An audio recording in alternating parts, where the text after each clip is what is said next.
The dog game is dying. Let's talk about the game first, not the dogs. It's the challenge of the wins, the competitive addiction, the thrill of the win, and the rewards of achievements. Losing only gives you the drive to come back. I learned to watch the winners, my motivation was there, my dedication was evident, now I'm a winner. The problem is the cheating to win, manipulating the truth, and then it's the all-out liars. How is this sharing our achievements with liars, cheaters, and bullshitters? We have lost the historical value of the dog game. We can't decipher the real from the fake, the lost is the cost. So I salute these dogs of Going Hard Kennels for all that you've given me in the game. Let's talk about pit bulls. The history, the breeding, the maintaining and feeding, and the controversies surrounding the great hunts. Come interact with the legends, and ask questions, and listen to their stories as we talk about kennels and dogs of the past and present. Hosted by one of the game's most respected kennels, with over 40 years in the hunt, Going Hard Kennels Twin 1 and Twin 2, dogs like Champion the Debrat, the very first champion off Grand Champion May Day, the Dog of the Year, and Register of Merit. Champion Pretty Mama, 2-time Best in Show and 2-time Gamest in Show. Going Hard's Bay Bay, Register of Merit, Damn to Champion What a Day, Champion Gus, Champion Elrod, Champion Yellowbird.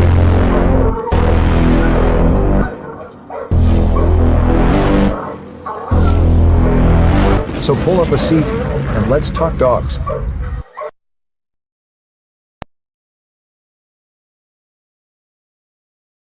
The dog game is dying. Let's talk about the game first, not the dogs. It's the challenge of the wins, the competitive addiction, the thrill of the win, and the rewards of achievements. Losing only gives you the drive to come back. I learned to watch the winners, my motivation was there, my dedication was evident, now I'm a winner. The problem is the cheating to win, manipulating the truth, and then it's the all-out liars.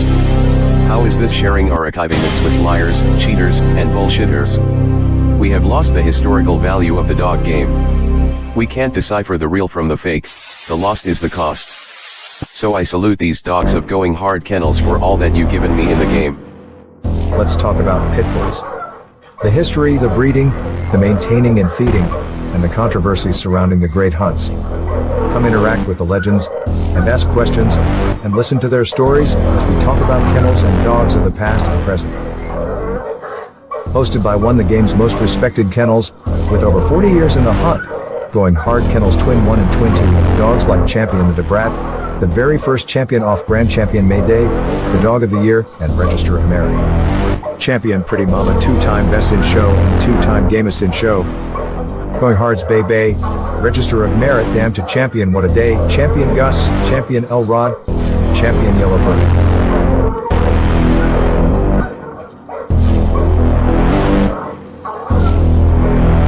So pull up a seat, and let's talk dogs.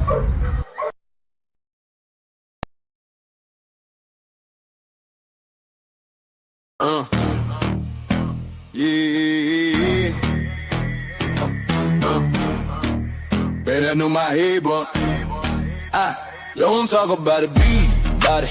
That's the code we live in the game with them pit bulls. See the proof and how to get from the pit to the trophies. Every chain, every game. Don't talk about it, be about it, be about it. Don't talk about it, be about it. That's the code we live in the game with them pit bulls. See the proof and how to get from the pit to the trophies. Every chain, every game. Don't talk about it, be about it, be about it. Most wanted kennels in the spotlight, danger alert come with the name. Super kennels competition, all built for the fame. Work kennels was the work and work, while Cherokee kept the game strong. Evolution built a bloodline, where the heart come from. These dogs ain't hype, they the truth in the pit. Every pedigree stamp when them paws hit the street. Ain't no fairy tales, this that real y'all grit. Don't talk about it, be about it. That's the pit bull script. Shout the brothers with the backbone thick. Veer brothers, color brothers, Bishop brothers legit. They don't talk about it, they be about it every day. Put the work in and y'all let the results say. Them boys on the rise, yeah the circle stay tight. Plow boys, wall boys, Havana boys in the fight. Different flags, same grind, same fire, same spit. Don't talk about it, be about about it, that's the litmus test. Legend of doom behind set tone. Locked tight, locked in, carved in stone. Church boys hold it with the pit bull gauge. Fruit colors on man, Sean B in the maze. Arsenal game deal, but your knife stay sharp. Only in America, walk them down, ram in the dark. DSK and Mad Ohio dog, pound by hard. When they hit, praise to the men who rock this shit. Don't talk about it, be about it, yeah they live it. Fat boy the legend, Bill Buster, real strong, southern bulldog, keep the bloodline long.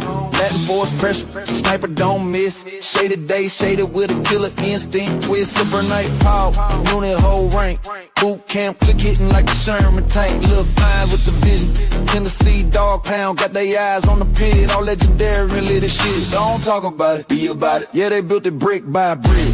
Talk about it, yeah they built it brick by brick. Talk about it, yeah they built it brick by brick. Talk about it, Don't talk about it, be about it.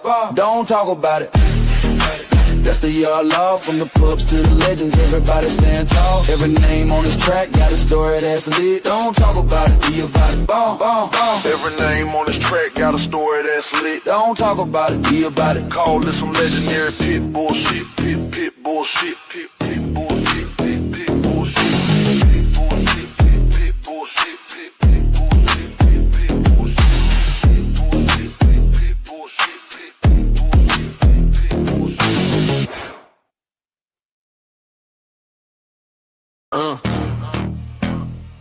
Yeah.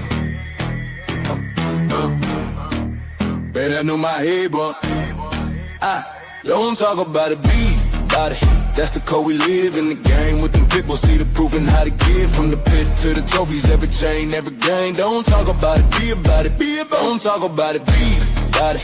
That's the code we live in the game with them pit bulls. See the proof and how to get from the pit to the trophies. Every chain, every game. Don't talk about it, be about it, be about it. Most wanted kennels in the spotlight, danger alerts come with the name. Super kennels competition, all built for the fame. Work kennels was the work and work, while Cherokee kept the game strong. Evolution built a bloodline, where the heart come from. These dogs ain't hype, they the truth in the pit. Every pedigree stamp, when them paws hit the street. Ain't no fairy tales, just that real y'all grit. Don't talk about it, be about it. That's the pit bull script. Shout the brothers with the backbone thick. Veer brothers, color brothers, Bishop brothers legit. They don't talk about it, they be about it every day. Put the work in y'all let the results say. Them boys on the rise, yeah the circle stay tight. Plow boys, wall boys, Havana boys in the fight. Different flags, same ground, same fire, same spit. Don't talk about it, be about it. That's the litmus test. Legend of doom behind set tone. Locked tight, locked in, carved in stone. Church boys hold it with the pit bull gauge. Fruit colors on man, Sean B in the maze. Arsenal game deal, but your knife stay sharp. Only in America, walk them down, ram in the dark. DSK and Mad Ohio dog, pound by hard. When they hit, praise to the men who rock this shit. Don't talk about it, be about it, yeah they live it. Fat boy the legend, Bill Buster, real strong, southern bulldog, keep the bloodline long. Latin force pressure, sniper don't miss. Shaded day, shaded with a killer instinct. Twist, super night power, unit whole rank. Boot camp, click hitting like a Sherman tank. Little fine with the vision. Tennessee dog pound, got their eyes on the pit. All legendary and lit as shit. Don't talk about it, be about it. Yeah, they built it brick by brick. Talk about it, yeah they built it brick by brick. Talk about it, yeah they built it brick by brick. Talk about it, Don't talk about it, be about it. don't talk about it. That's the yard law, from the pups to the legends, everybody stand tall. Every name on this track got a story that's lit. Don't talk about it, be about it. Every name on this track got a story that's lit. Don't talk about it, be about it. Call this some legendary pit bullshit, pit bullshit, pit bullshit, pit bullshit, pit bullshit, pit bullshit, pit bullshit, pit bullshit, pit bullshit.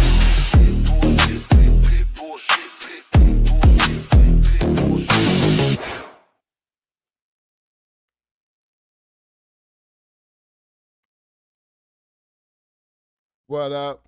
What up? What's up?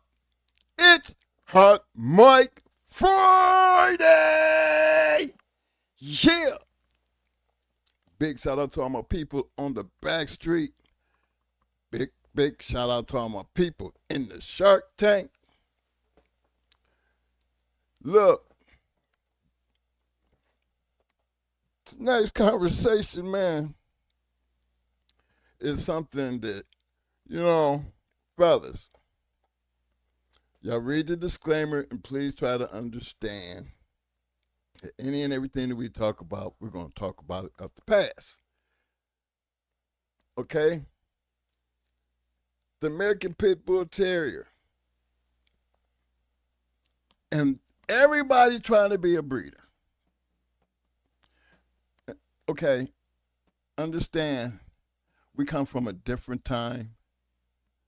We all understand that. We talk about these old dog men. We show you the time that they put in, the work that was set forth, and their ability to create dogs that we in the 90s, the early 80s, come in and you see that type of work, because that was the type of building. Remember, this is what everybody did from day one. They were building their version of the American Pit Bull Terrier. When we first, our very, very, very, very first video, the first thing that we dealt with coming off the top was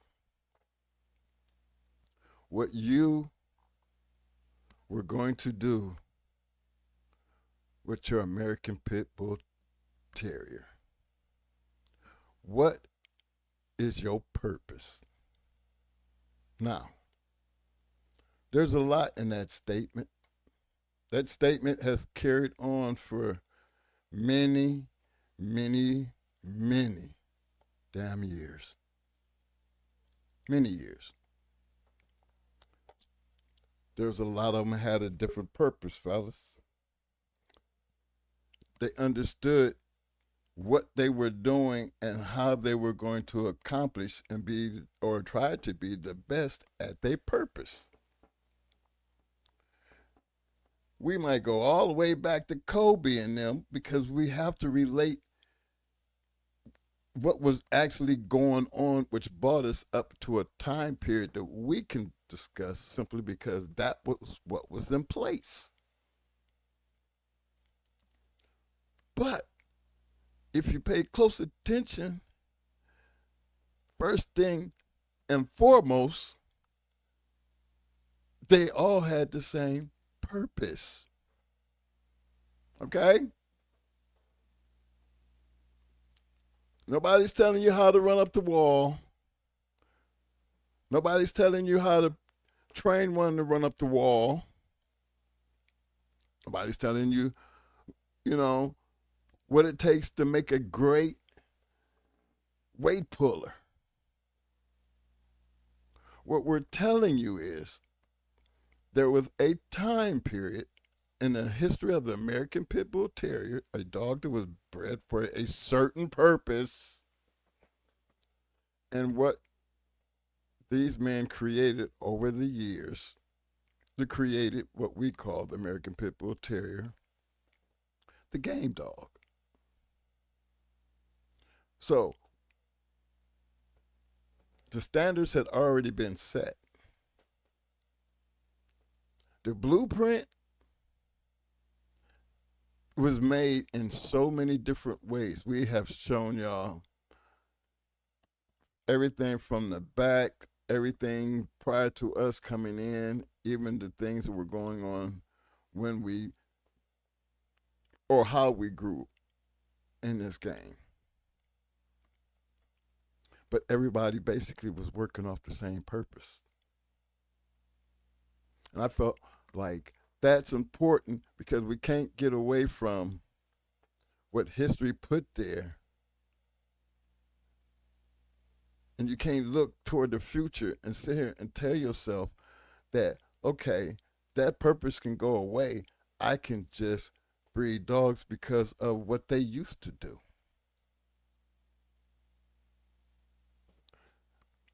Man, let me explain something to you.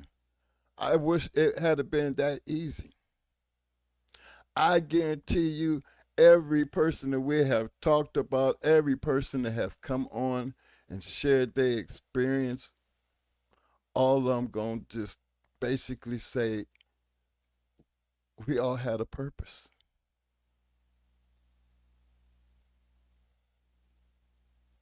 They wasn't paper breeding. You can't paper breed when you have to feed these type of dogs, maintain these type of dogs. You know, it just doesn't seem plausible if you're not ready to be dedicated to your purpose. And I think that's like, it's like that in anybody who's in sports. If you're trying to be good and you want to be the best at doing something, you're going to put in that work.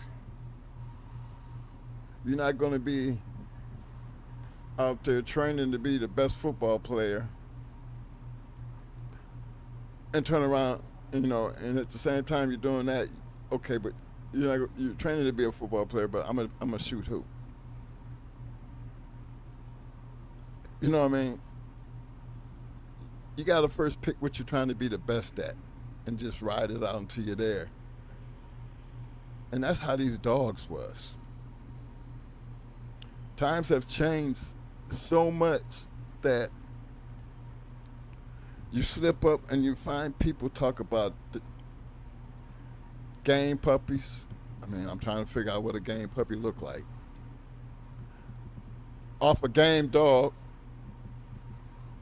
Okay. This is what's helping you sell your puppies. You know, in today's time, I don't see how that's supposed to work.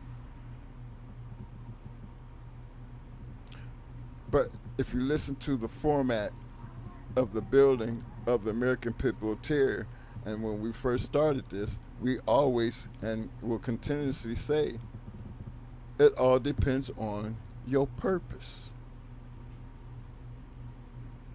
And I have yet to see anybody jump up here and have a podcast or willing to help anybody with these dogs when it comes to running up a wall, jumping on a treadmill, pulling some weights, when this dog is going to perform whatever you dedicated to creating to make it be the best it can be. So we're going to try to stay on the basic guidelines of the purpose. It is hard for me to see my brother trying to train and tell y'all how to train a dog to run up a wall when we train guard dogs. What he does try to tell you that regardless of what your purpose is, if you're dedicated, you will learn. And then before you can do anything, you really do have to have the right dog. Now, if I was going to have the right dog running up a wall or pulling a weight sled, or just be confirmation, I would actually think I would be breeding with those traits and ability and everything else in mind, and where how you going to show, your work. If you're showing your work, you'll be like everybody else was back in that time period, and we'll show you all them damn dog shows. Great dogs, they have a history of themselves, and you'll find a lot of them come down off of some of them great American Pit Bull Terriers that was working with the other purpose, the box. You just took that blood and what they had in them and you made it work a different way. That didn't just start, and it never went anywhere. It's always been there. But the breeding part of it is and should always be based on your purpose. See, I like when we go back and we grab some of these dogs that other pass, and then I see people popping up pedigrees, and them, when you've been around pedigrees enough, and I watch my brother do a lot of times, he sees certain dogs that trigger him to say, I know where this is going back to. Now, only time that we find that necessary to do, because the dog is worth talking about, and you might not be familiar with a lot of the shit that you see maybe in the first 4 generations, but we're talking about this dog because this dog has a nice conformation. This dog is something that we're going to go back and see if what we're looking at is anywhere in comparison to what it come from. That's why we can slide back and be okay. You know these dogs back here, and if you're familiar with the history of the American Pit Bull Terrier, it basically would tell you that you could damn near say, okay, yeah, I could see my dog where he get that shit from. I get a chance to go back and take a look and understand why this dog is being able to perform and do what it's able to do, because it comes down off a line of dogs. I mean, for me, I think, and I'd always relate to this, of Secretariat. Here's a horse that was actually to me, one of the greatest horses of all time. Had one of the biggest hearts in the horse racing history, which gave it the ability to run like it ran. And I seen in 2026, every horse in the Kentucky Derby was off at somewhere down that line that you were going to find that great horse Secretariat in its pedigree. Every horse. Y'all know how long that kind of breeding has to go on to still be able to create that type of quality over the years? And the fact is, out of all the horses in the world, probably, there's only a handful that they could put together and match up against each other. And the funny thing was, it was damn near, I think, two brothers that came across that wire, 1 and 2. I take them kind of accomplishments and be like, y'all, they doing that shit with horses. They've been doing that shit with dogs for many years. So there's a purpose of why we can speak about the dogs and Secretariat, because they have a history. But this is what it looks like when that history turns into your future. You still have to determine that purpose and ride it to the end. And I think breeding papers has never been the concept of any breeding program. And I have yet to see, how do you determine the success of a dog? Papers look great, but the dog looks like any other ordinary dog. I'm trying to understand how that works. I'm looking at the paper. I look at the dog. Okay, dog looks good. Okay. But how you gonna know if you're gonna be a wall climber, treadmill racer? No. Is when you look at those papers, is that what you're going to be looking for? I mean, even if you're looking, you still gotta have to understand what you're looking for based on what I'm looking at in these papers. And I'm sitting here looking at the dog. I'm supposed to look at the dog and know he's going to be a weight puller. Yeah, if that's what I want to do and that's what I'm looking for, I'm going to look at this dog, look back here, and look at the body. You know, I'm trying to see, all right, you know, if I wanted to like a dog like Mayday, because I thought Mayday just, y'all think Mayday was like a big monster dog, but no, he was a compact tank. I mean, literally.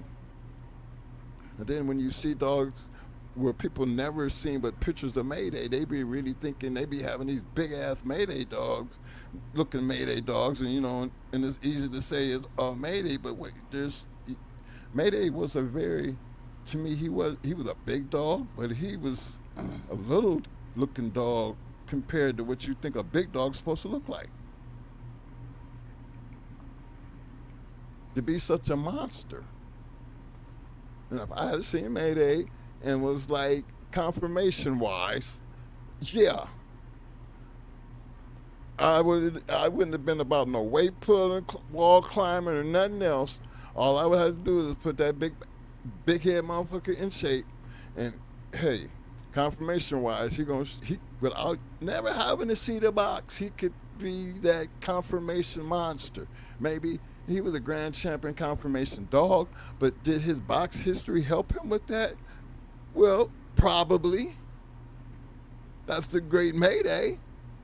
But when you look at that specimen, you can't help but say that is a great specimen representing the American Pit Bull Terrier. Period. There was a lot of other dogs in the history of these dogs that was able to do just that, fellas. But even that had a damn purpose. Shit. How is you arguing about how a dog is bred, and we supposed to look at that dog and say he game? I'm learning, because I try to give, a big, view of how that might be possible. So I'm really looking at this from a very open-minded situation, because I have yet to see that trick. Now, even when we're dealing with our guard dogs, we know early what we're going to have to work with. As far as you raise them as a puppy, you know their mom and dad, you did the breeding, everything that you're looking for, you can see out of this litter. I'm only going to be keeping 2 out of a litter of 5, which means 3 got to find a different home. Right? And even then, we have to make the right choice of what we was keeping. But when you get rid of them 3, and they over there in other people's hands, and I'm sitting here looking at my 2, I already know what them other 3 is over there doing. You know why? Because in our situation, they always wind up calling them out. Man, I want to train this dog like yours. You got one, now you know you got a hot box. You got a ball of fire that ain't even a year old. But yet you have this dog, and you have to be able to control this dog. That's how I know, even when it comes to our guard dogs, we clearly understand the purpose of breeding and how to breed dogs. Because I truly believe it. I'm telling you, man, we got some badass guard dogs. But the American Pit Bull Terrier is no different than the guard dogs when you're looking at the purpose. They can be great attack dogs, but it's got to be a great attack dog in a good person's hands. He got to know what he's doing. These things do happen, fellas, and they can happen, but understanding you're breeding an American Pit Bull Terrier, huh?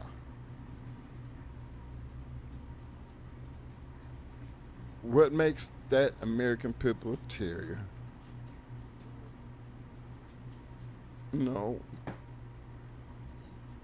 worth breeding anymore? Just trying to get that part, because we're going to dive in here and y'all might as well get ready to jump on the bus, because there's a lot of the dogs that we can talk about that have, a future in whatever you choose to do with these dogs. But there was a blueprint that was made specifically for those type of situations.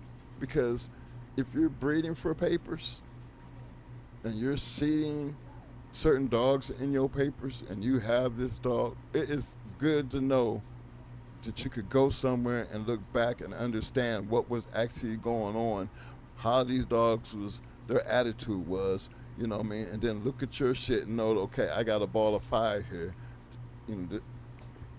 This is what I got to do. It's good to go back and see that. It gives you a better understanding, because if you wasn't living back there, and especially if you're a newcomer to this, there's so many other things that you can hear and learn from, but you still have to be the one to make the decision to make it happen, Captain. We push that, don't talk about it, be about it, because that's what it actually comes down to eventually. Whether it's in a confirmation show, running up a wall, or pushing a treadmill. That breeding program is more than just looking at a piece of paper. And we're going to show you why. Hey, Mo, you out there?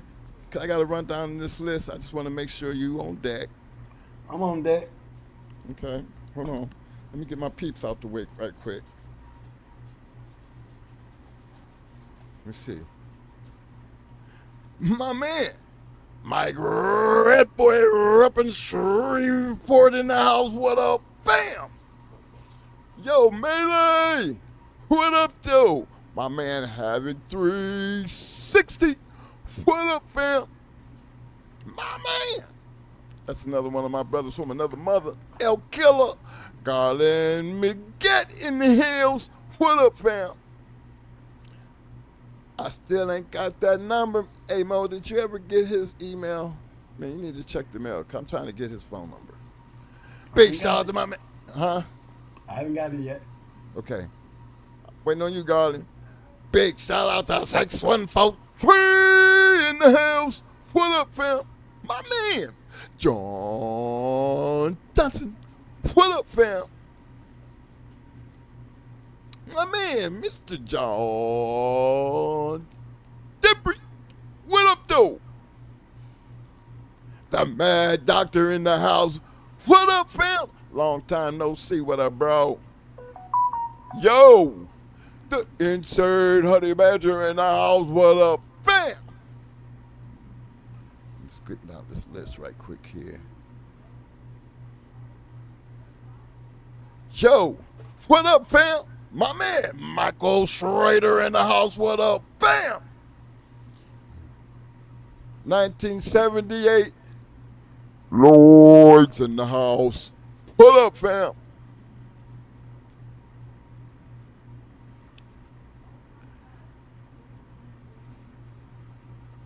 It's a K.A.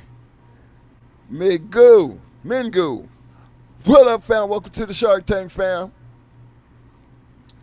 I know you came in with a question. I want to get that out the way right quick. He said, Lil Mayday beast killer before time frame was, if you know game dogs, a lower to ground killing machines. Trying to understand that. But for real, K, I'm going to call you K because I like the K-A. K, look, when you been at that point in time in our career, we've seen enough killers. And one thing, at least for us, you know, we always felt like you dealing with, think about this, you're dealing with a dog like Grand Champion Ace. You look how Ace was bred. And then you're talking about a dog like Grand Champion Mayday. What would you, we didn't have no choice but expect killers. That was one of the things that when you start saying, okay, this is the direction I'm going in, this is what I'm working with, I can spice it up with these killers. How do we know that y'all gonna be anything like their bloodline? How we gonna know? Thank God for history, right? Because what we thought, history proved that we was right. They were killers. So that's the understanding I'm taking, that yeah, you kind of know.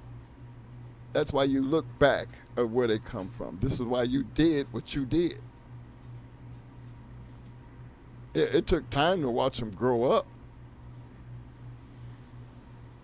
thank God before little Maddie came up missing, shit, he already had a litter on the ground. That's how we knew. Prior to him even coming up missing, we knew what he was gonna be. But we was dealing with them bitches first. Remember, Brat went out at 18 months. Remember, she went out at 18 months and he was being bred. So yeah, we knew. But then that's the whole purpose of tonight's show. It's all about the purpose and trying to understand. Well, I don't really think too many people were just breeding and taking dogs out just on pedigree. We had a lot of influence by being around a lot of the people we were with. And you hear us talk a lot about them pedigrees because how you going to choose, put it like this. How you going to go out and buy a damn Lamborghini, right? And never, ever experience what it took to have a Lamborghini. Somebody might have told you about it. That's like with me and the BMW. Okay, I had a Benz at first. Benz gave me too much hell. Parts cost too damn much. I always found a way to break down. Cadillac did the same thing. That's why I started going to foreign cars. Fucked around and got a damn BMW. And I understand that BMW, what they meant by bring money with you. So I went from one bad headache to another. And that's exactly what these goddamn dogs would do. They had no business buying neither one of them cars, just like John got no damn business running after these damn papers when it is I wanted the Benz, I wanted the Caddy, I wanted the motherfucking BMW. And I'm gonna tell you, 3 of the worst choices I ever made in life when it came to cars. And sometimes I just think that's what the future of these dogs look like. Because if you're just breeding dogs and you're selling dogs, you're going to have some major problems in what I would consider in the now.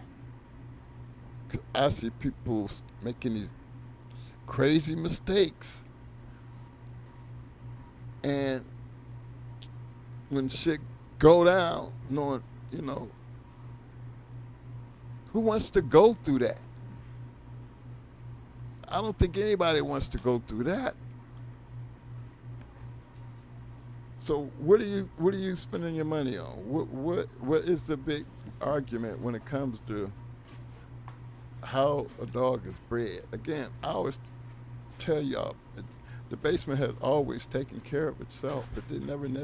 For me, it never needed any help. Because there's just those kind of dog men out there. But that breeder is a different thing because he can come up and he can step right out there in front of everybody and sell beautiful American Pit Bull Terriers. But you can't just make up a purpose all of a sudden. Because when you slide it in there because you need to move some dogs, you're gonna get some trouble.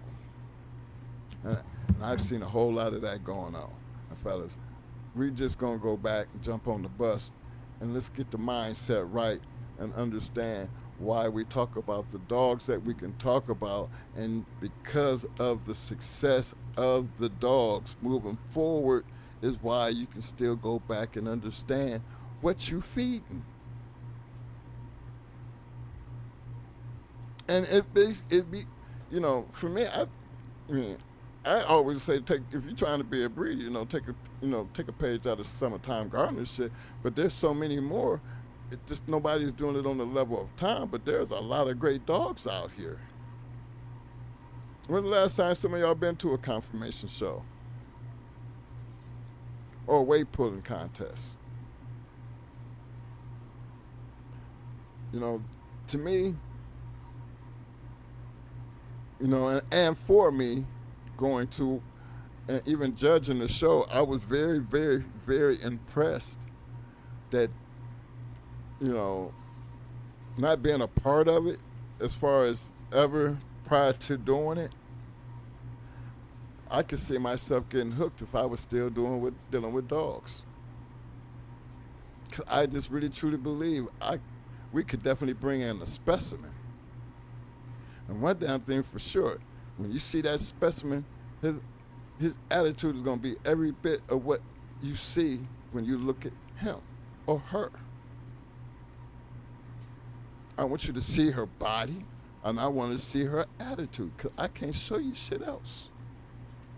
But it's going to be one hell of a specimen. If everybody thought like that and everybody was working for that, I could see the excitement in confirmation shows. Because I actually seen the excitement in the confirmation show with that thought in mind.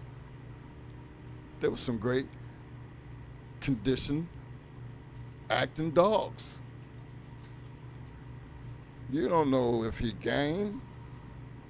You don't know nothing, but for that purpose, which I clearly understood in my process of judging them dogs. Hey, them were some very hard decisions to have to make. Am I lying, Mo? No,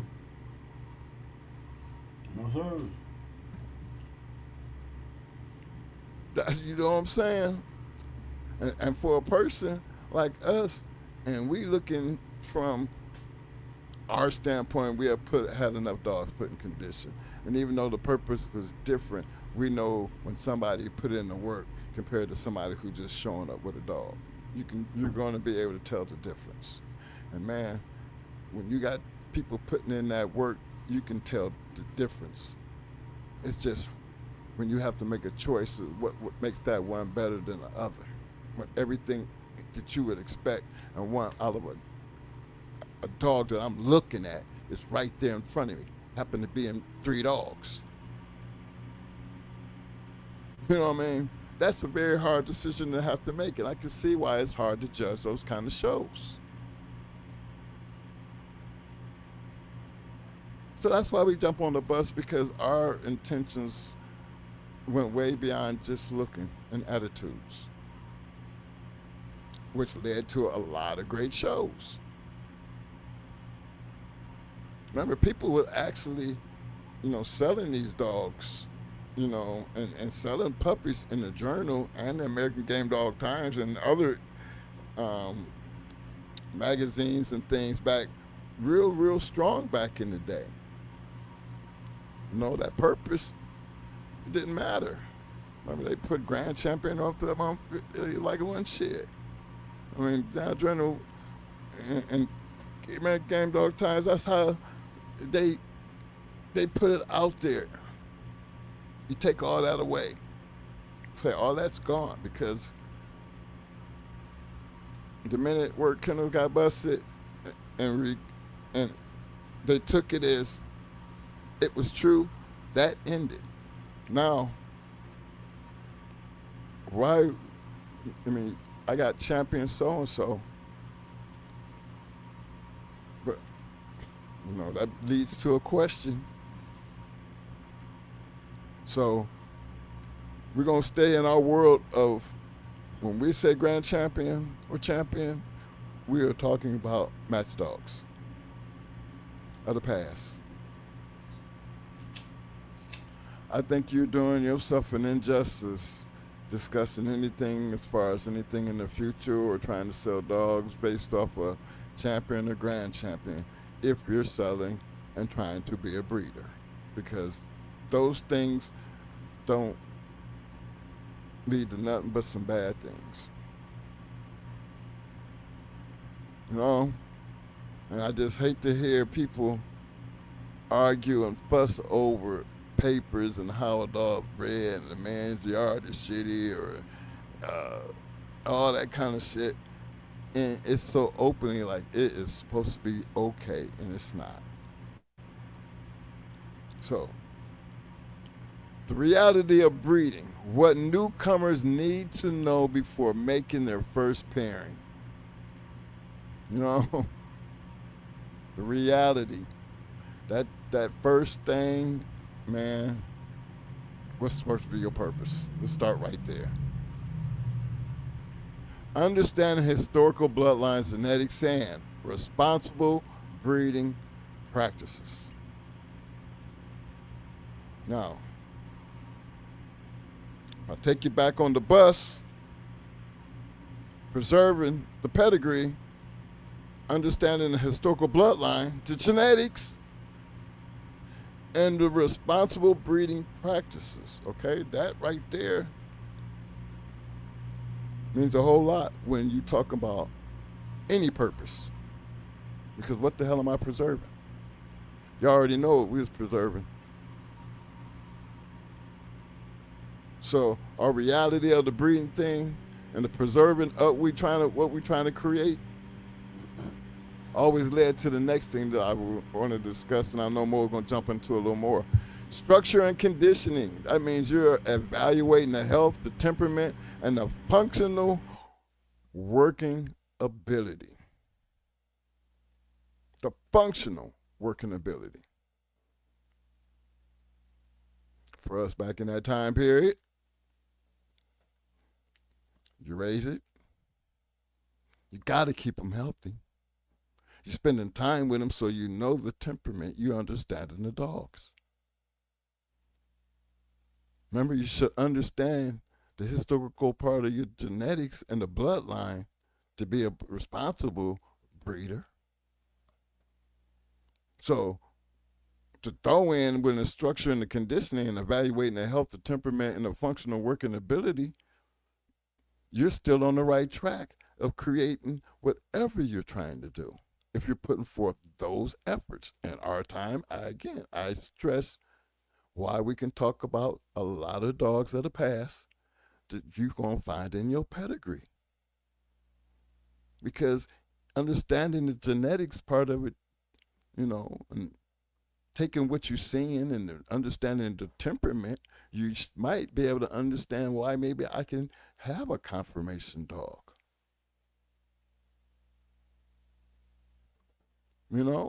If you really think about it. But back here on the bus, those were our intentions. Our intentions was trying to create the ultimate game dog. And then the ethics and dedication, the responsibilities, the costs, and the care required to maintain a high standard. The Southern Kennels, Super Kennels, most one. Man, don't get me to start naming all the names of the people who took on that task to create the dogs of the purpose of the game American Pit Bull Terrier. The ethics and the dedication, and to be able to maintain it at a high standard is why y'all keep going back into that 5th, 6th, and 7th, and 8th generation. That's why we was always trying to stick around that 1st and 2nd and 3rd and 4th generation. Because for that time period, and for us, using these standards, that's the only pace we could play if we was trying to maintain or be able to create high standards. So I'm going to engulf us around people who are we considered high standard dog men for our purpose. And we have successfully shown y'all. And we are small time compared to the people that we tell you and talk about. So understanding the breeding process and not having a movie to take you step by step by step, but then we can take you step by step by step, not just how we did it. We're trying to tell you, we learned this shit from if you take it step by step. And you're making the decisions. You have to have the one that have all these things we just talk about. The reality of the breeding, the preserving of the pedigree, the structure and the conditioning, the ethics and the dedication. Those things you put together to create that high standards. And you're going to see it in your work. So I don't know what the future dogs look like. But I can understand why we have people who watch this show, because hopefully you're understanding based on our purpose and everybody else's purpose at that time. The only reason we're talking about their dogs, because they would have to have something to talk about. And if that is what makes you buy a dog for a pedigree, because of the pedigree, I can truly tell you that's not the way history has done it. And I'm going to leave that part right there, because I know I've said my piece, but now it's time to show you. Hey, Mo, you on this? I don't know where the background is, because little skippers right there. But hold on. I got my man, Mr. Paul Johnson. What up, fam? Big shout out. Coming in with a 10-piece showing that man love, Mr. Aaron Jackson. What up, fam? Appreciate that 10-piece kicking the door down always. Thank you, sir. Who else I got down here? Smoking Dog. What up, fam? Let's see.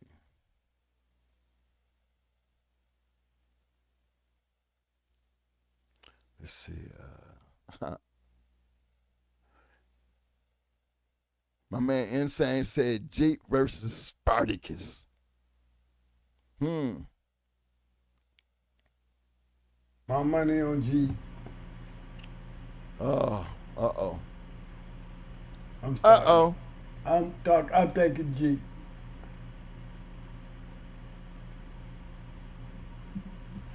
Hey, what you think? You think it should have been a better matchup? Huh? You think it should have been a better matchup? I mean, Jeep is the champion. Spartacus is not. Spartacus is. I mean, he's not even a registered mare to even be included on the level of Jeep. But Jeep versus Spartacus. Give me a better. I gotta pay for it to watch it on pay-per-view. Give me a better choice than Spartacus. Not taking nothing away from Spartacus now, but we're talking about Jeep.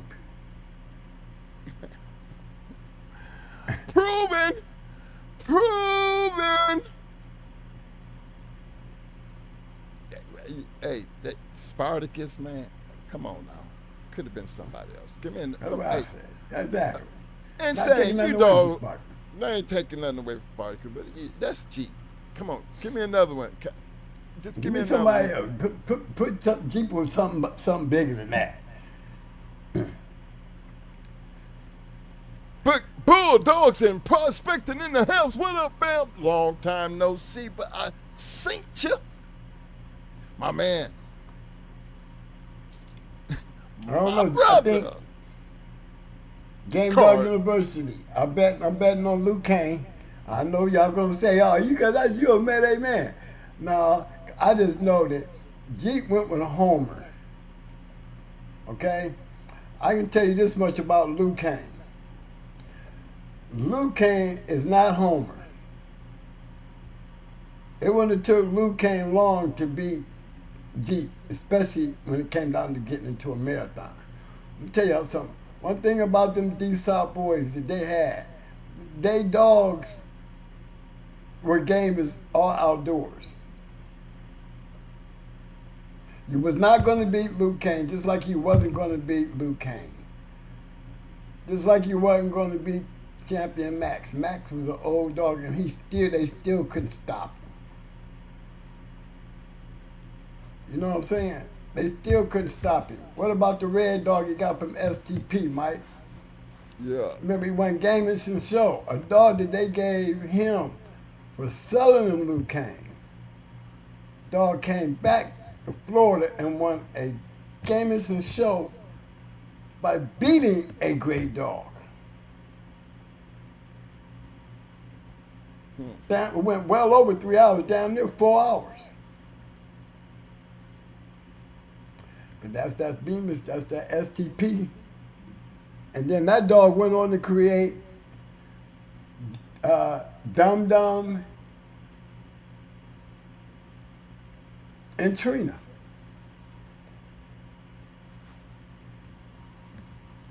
You know?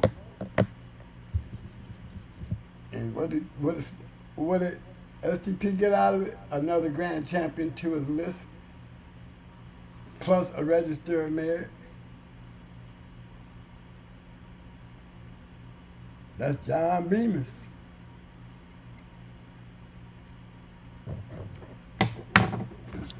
Big shout out to my man Carlos Lee in the house. What up, fam?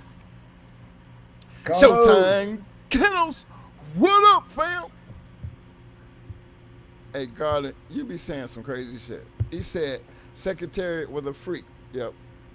A freak by nature. Big heart. Everybody wanted to know why is the horse able to do what it did. We found out he got a big heart. That is why he didn't produce. How can you say that horse didn't never produce? Well, if you look at his offspring, and he wasn't producing shit. I did say in 2026, and I think it was 19 horses. 19 horses in the Kentucky Derby that you were going to find Secretariat in, which we already know the one horse that became the only race it didn't run in, I think, was the Preakness. For whatever reason, they didn't run it, but the same damn horse came right back and won the goddamn Belmont and the the Breeders' Cup. So we still talk about a horse. And he ran like he didn't run like Secretariat. This horse came from this horse ran in the back of the pack. Stayed in the back of the pack. Now, what kind of horse is that you can start in the back, go all the way down toward the final quarter, take off from the back, and outrun every damn horse in the building? From the back. It's a special horse. Secretariat used to just take off and just leave everybody. This horse got enjoyment out of hawking people down. And his brother, the jockey's brother, rode the next best horse to him. And he was down off of Secretariat. But every one of them horses in the Kentucky Derby was down off of Secretariat. They ain't say Secretariat didn't produce. Shit, come on. A lot of the great Triple Crown winners you're gonna find Secretariat in their pedigree. See, we deal with horses. We deal with race horses. So it's not like it's something new to us because, trotters. We grew up on the track. Trotters thoroughbreds. and thoroughbreds. Big shout out to my man Game Dog University in the hills. What up, fam? Live your life, dog. What up, though? My man Super Fresh Kennels in the house. What up, fam? My man Mr. Will Turner. What up, fam? Let me see what else. I don't want to miss nobody before we get started. Representing PA, my man, long-time supporter of this channel. Walnut, PA in the house. What up, fam? Show the hard way kennels in the hills. What up, fam? Let's see, get down there. Outlaw Texas Kennels in the house. What up, fam?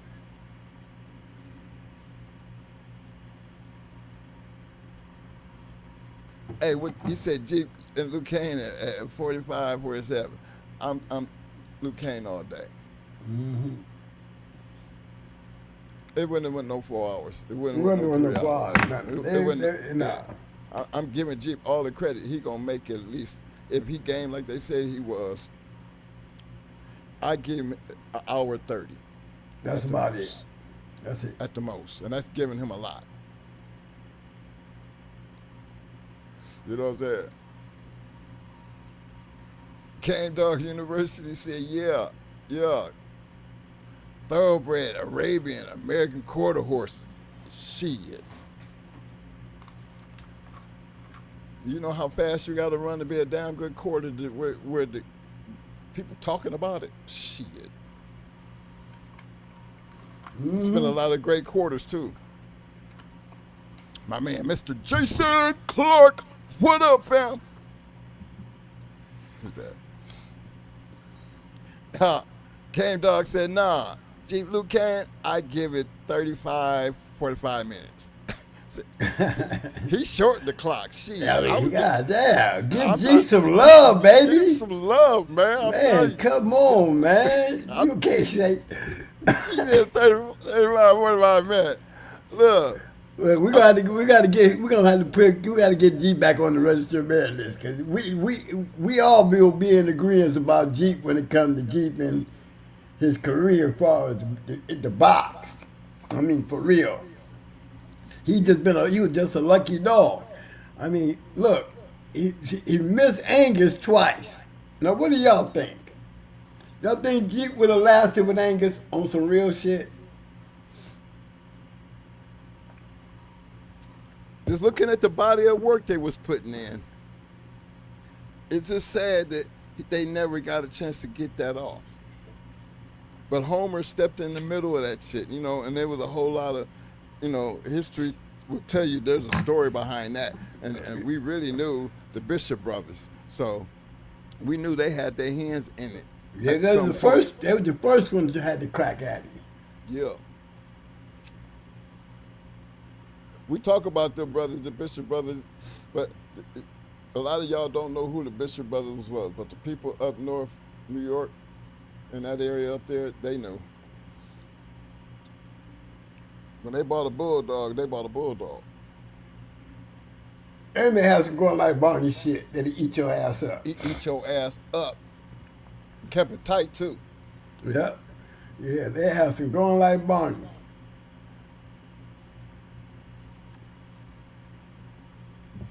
Big shout out to my man, Talk of the City Kennels in the Hills. Showing that man love. I seen you, fam.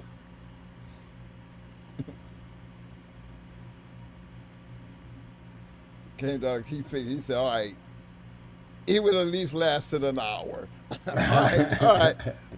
We're gonna pick him up game, baby. We're gonna pick him up game. I'm with you on that. We're gonna pick him up game, though. We're gonna end up picking Jeep up game. Man, but you got to see Luke Cane to really understand what we talk about. So we got a chance to see them dogs. I'm telling you, man, they wasn't nothing to be playing with. They were just different dogs. Yeah, Barracuda, all of them. All them made their dogs was something else. I ain't gonna lie to you, I've seen a lot of them. A lot of the great ones, the ones that made they famous.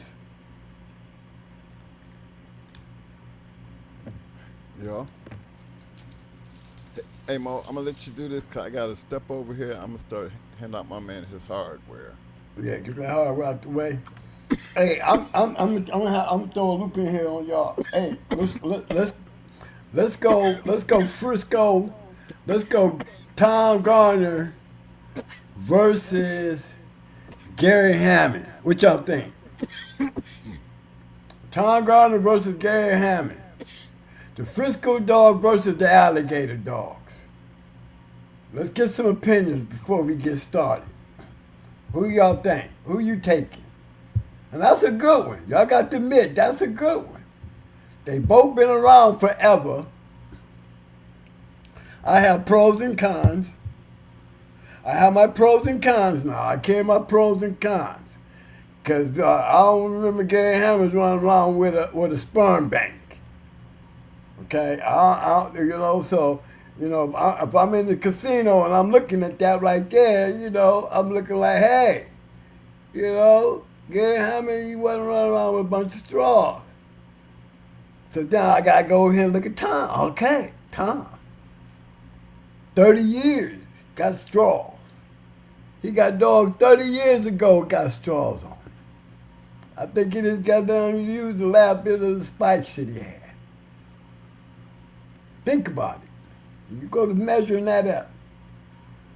We want to hear what the cons is on Tom. Tom sells a lot of dogs because he has access to a lot of dogs. Gary Hammonds don't got that kind of shit. He don't. Okay, so that's the con to Tom Garner. He got a lot of dogs. He sells a lot of dogs. And then he goes and buys them back, the good ones. Gary Hammonds, he don't do that either. So already, what I'm seeing here is, I don't know whether to throw a flag on technical fouls, because we call that time you cheating, because we won't want to downplay Gary Hammonds straightforward, just breeding good dogs, and taking what he got throughout time. He didn't cheat time. He kept up with time. With his alligator shit compared to Tom, he's cheating time with the sperm bank. Because he's getting more out of it to spread. And if he's got good shit that he's using, that just puts him in the runner's seat for many years. With all the cons that we would consider cons, the straws, all the damn selling of the dogs. He's not the one putting his work in. It's his dogs. But I mean, as we keep want to put them cons over there on him, we still got to go back to the drawing board and go, he a bad boy. Because if anybody, for a breeder, especially in today's time, want to understand some shit, knowing I'm talking about Gary Hammonds versus Tom Garner. The alligator dogs along with the Frisco Chinaman dogs. Who gonna say Tom? I can say Tom with all the advantages that he has over Gary Hammond. He has a lot of advantages over him, like I said. But come on, think about it. We got the Flintstones over here with Gary Hammond, and all these years later, too, from back in time, and coming all through the years that we can go up to the door and look at. Guess what? Gary Hammonds and them Hammond alligator dogs, I can tell you. Y'all know it. We can pull them up, and we see them out there in dogs in the second and third generation. You don't even want me to start talking about the first generation, because you don't even want to know where we find them at. Okay? But then we got to go back to Tom again, with all the advantages that he got. That's why Frisco's right up there amongst the great dogs, because his technology and what he did makes him one of a kind. Give it down. Tudor couldn't do it. Kobe couldn't do it. Even though we know that these dogs, we still saying these dogs' names. Goddamn, 40, 50 years later, we still can revert back to those dogs and these pedigrees. But y'all gotta remember Tom Garner's shit goes before Tom. Look at the shit he had before he was Tom Garner. The very same names that I'm talking about. The Carvers, the Dybos. You know what I'm saying? All those great ones back there, they're gonna find him in that Garner shit. And when you find him in that Garner shit, just think, he's been carrying that shit through all this time. All this time. He studied. Got it on deck. Let's say, my boy Honey Badger say quality beats quantity. You know, I would have to say yes to that. But then, what do we call Tom? What I mean, really, what do we call Tom? Don't Tom deserve that trophy for as being a man with quality dogs? And we got to give him definitely props about the quantity of dogs he got. See, see in that category there, Gary Hammonds can't do nothing with that. I got to go with Tom with that because there's not a downfall in that. It's not a downfall to his reasoning. Take notes to his reasoning. Come on. If it don't be for straws, Frisco would not be up there with all those great dogs who ain't got no straws.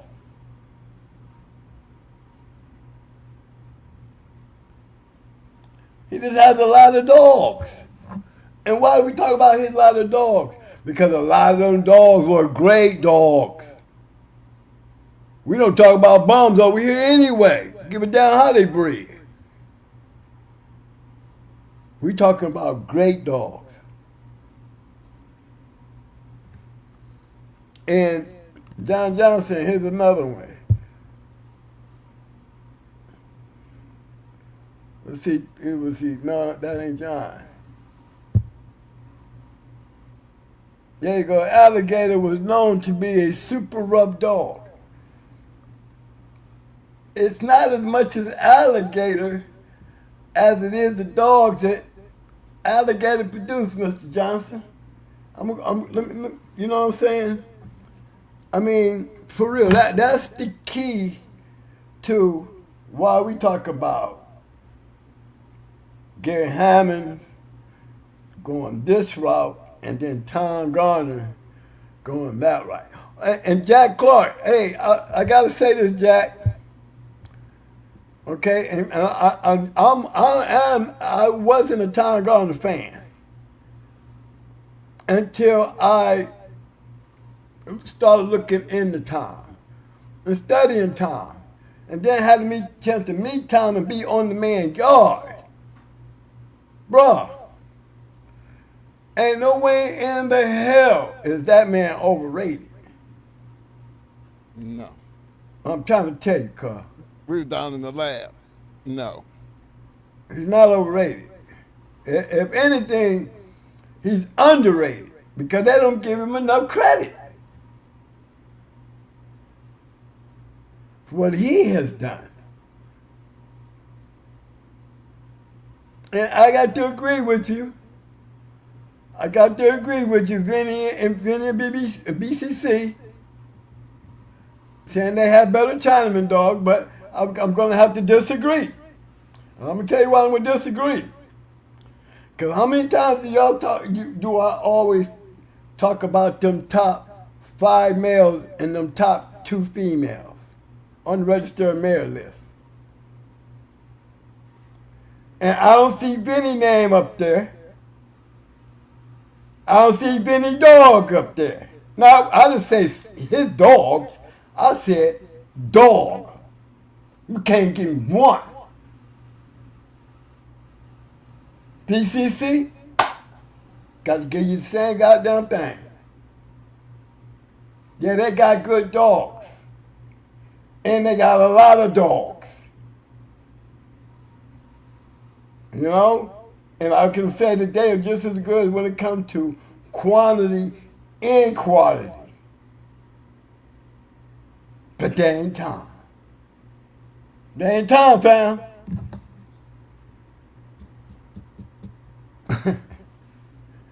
I'm gonna have to go down there and grab him too. I'm gonna have to go down there and grab him.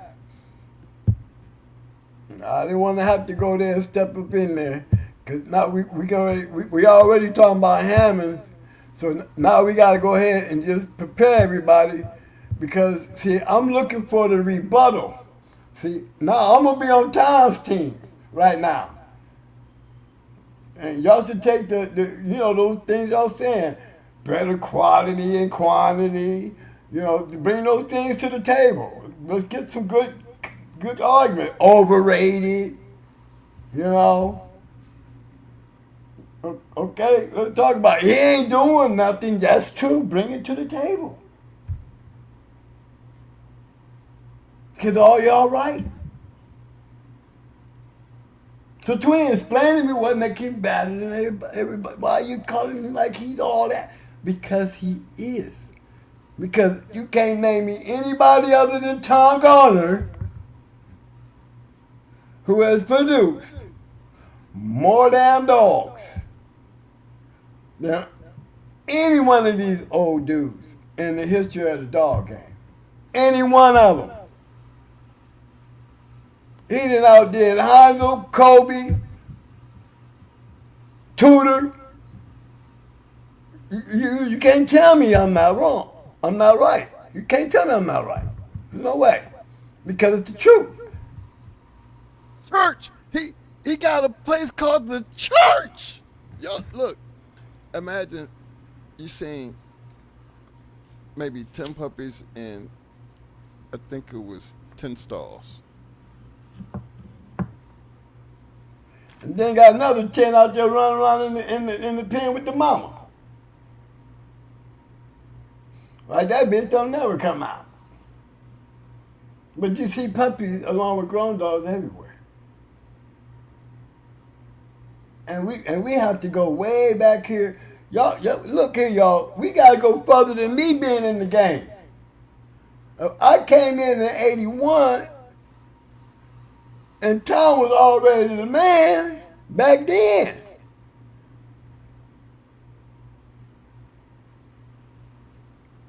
When I told y'all the story where Atlas Brewer and old Mr. James Edwards was empowering them, was talking about this puppy thing that was going on. Now maybe this is about the time I guess the black folks started buying, trying to get dogs out of them. But they, I heard it with my own ears, y'all. It was Tom's name, not Carl Mims, not old Mr. Triplett, not even Mr. Stevenson. Wasn't none of them. It was Atlas Brewer and James Edwards. Snake Man and all them was involved in this shit. They had like a little pact that they would not get carried away and stop selling their dogs for $300 and $500. That was the going price. $300, coming off a champion $500. Tom, first one, jumped out there talking about $750 or $1,000. Oh, it was unheard of. Had them all mad. These dudes was out here writing books, and Tom Garner was out here collecting money. Even back then, check me out. Check my words. Check my words. All of them was writing books except for Tom Garner.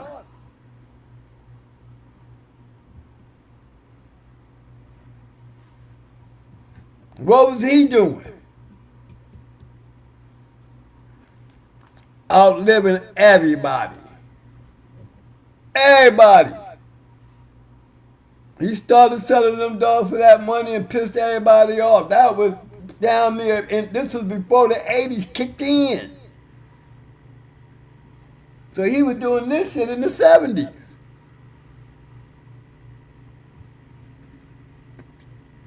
Hey, Mo, I gotta get my shout out the way while you do that. Go ahead, man. Hey, I want to give a big shout out to This Is Not J-Bo, a.k.a. It's J-Bo in the house. What up, fam? SBC Kennels in the house. What up, fam? SBC said Tom bred some monsters. Can't lie about that. It's the truth. We can't argue that.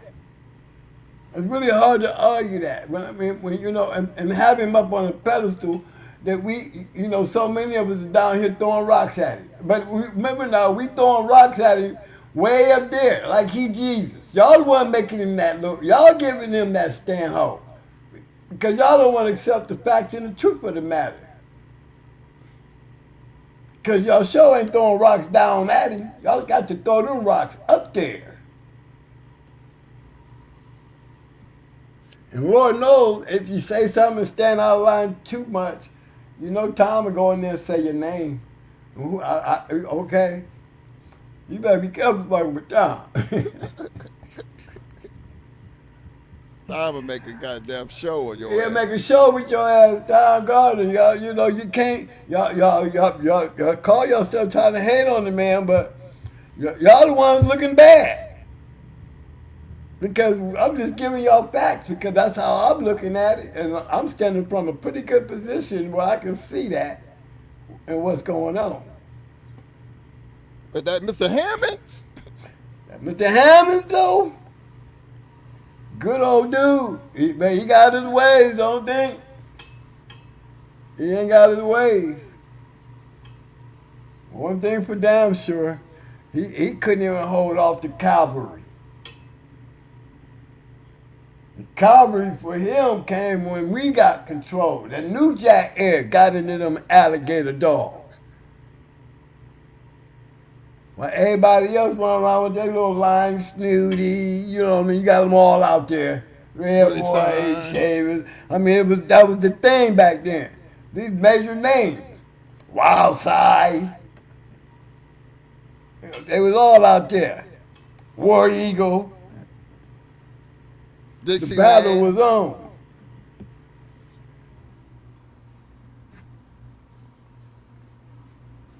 You know, that's the key. But I guess what? They was all saying Tom's name too. Fat Bill. All of them. You know, there wasn't brothers out there getting busted during that time. That was them getting busted. Like I'll say again, they was the one getting busted. And you know what they were saying? Should have never thought shut up to them brothers. Oh my God. Hey, I'm gonna tell you, brick by brick, like the song said, brick by brick. The only ones that could go out there outside of the older guys, you know, the ones that created this madness, while we out here blowing up in the world of the crack game era, everybody's getting rich, young dudes getting these dogs, they being greedy, selling these dogs. And you know what we gonna do? We can go in there and stand on the corner and roll some dice, or stand up in somebody's house in the kitchen rolling dice. What the hell you think we gonna do with them dogs and all that money? And the only ones that I can tell y'all who were true soldiers through all that, God, I got to give it to him because Mr. Hammond was one of them. The Cunningham was one of them. Ricky Jones was one of them. Pit Bull Pete and all them. You know, Ron Johnny, he was one of them. He was that. Cherokee Chief. Them kennels right there, yeah. Them dudes there, Sean and them, over there, Bull Skull. You know, who else might, I'm telling you who he, Scratch, the ones that have Buddy. Scratch liners. Scratch liners, yeah. My boy that had Ruckus, Body Snatcher. See, these are white dudes, right? But you don't hear me saying none of the old dudes. You didn't hear me say James Crenshaw. You didn't hear me say Casino. David Tant. You didn't hear me say David Tant. Well, I can't say David Tant. I can say David Tant now. Yeah. You can We can say David Tant. Yeah, Because, see, Fletcher Chavis was really a dog man and a breeder. See, he started the shit before David Tant, and David Tant didn't even like yellow. Remember, Tom Cruise talked him into getting yellow.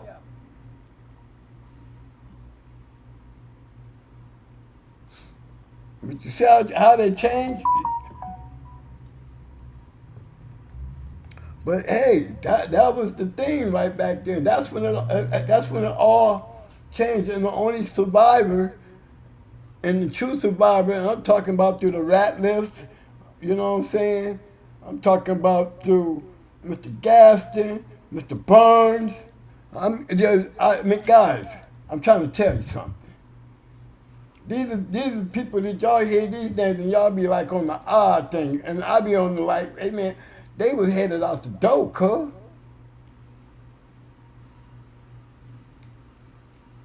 Can't forget Hello No Mike Stewart. Can't forget the old gambler and Mr. Thicket. Okay? These was bulldoggers. Ozzy. Yeah, Ozzy, yep, definitely Ozzy. Ozzy up there in the ranking. Ozzy up there in the ranking. Cause Ozzy never had, he was in all societies. All places and all colors and all nationalities. Ozzy go anywhere. He came in like that and he had always been like that. And that's for real. But then that changed, you know. But the game was over. We learned how to breed. We learned how to breed good dogs. They messed up. They messed up and left kennels out there like Windy City and STP. Remember, they still out there dangling around letting us get their shit. While they in the midst of winning, he was definitely in the midst of everybody wanting to get a dog from John Bemis. You know, that would have been one of the success stories to me, to get one. Like Deep South had something that he wanted. Come on, let John Bemis knock on y'all door.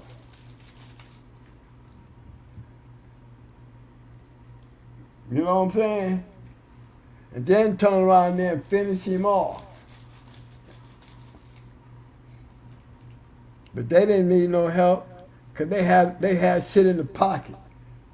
They still came out champion max, 5-time winner.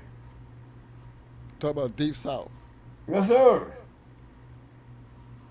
You know, you gotta look at that. Look at them like, you know, where they at. I can't speak about them now. I can tell you about the then. And if you beat them back then, you was lucky. I seen them whooping dog. Remember the little male that I lost on the treadmill, y'all? The dog won one off the chain at an hour and 45. He was right off of blackjack.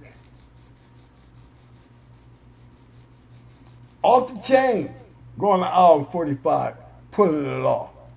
And I'm sitting here letting this son of a bitch die on the mill. Yeah, I still score myself for that one. But yeah, man.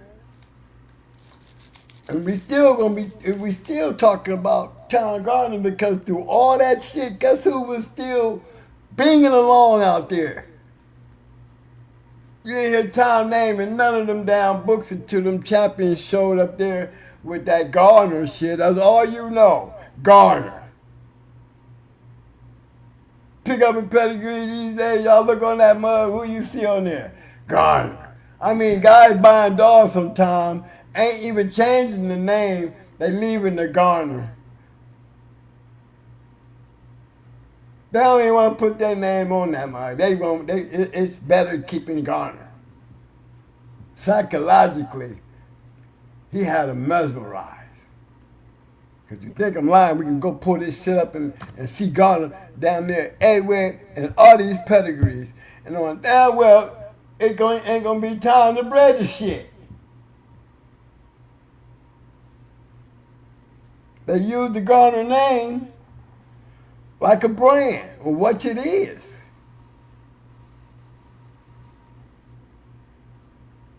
Hey, pull up some shit, Mo. Oh, Hammond, he you know, we jump in there and it looked good for a minute though. It looked real good for a minute. Gary Hammond, oh yeah, alligator shit. Oh yeah. But when you start talking about the real shit, and I can still keep reminding y'all, we're going to find Frisco up there with the greatest dogs of all times. And what's that dog? What's that dog daddy's name? Ain't it Garner's Frisco?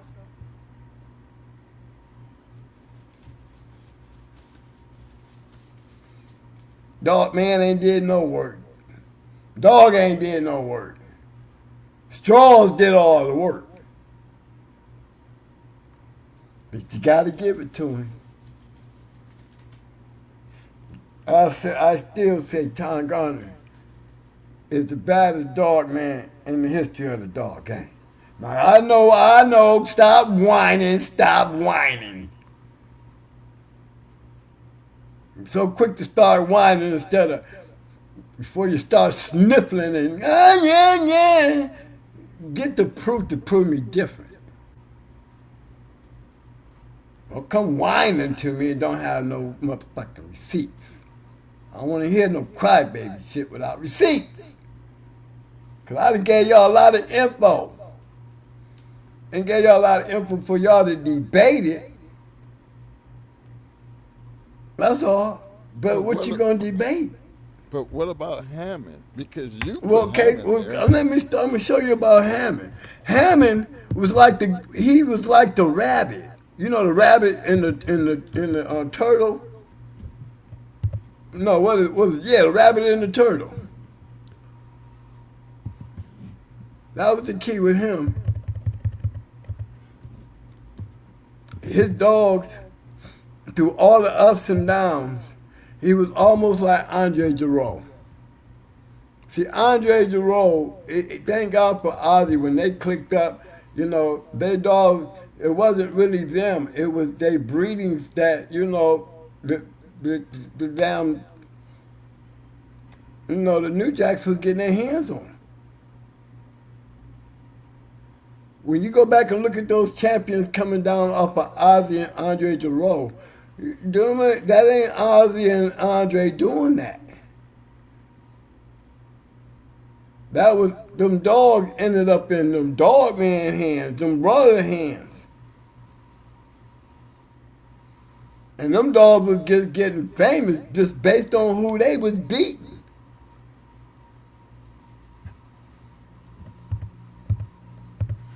Yeah.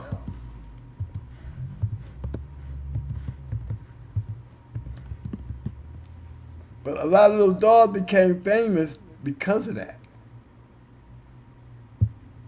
It was who they was running into.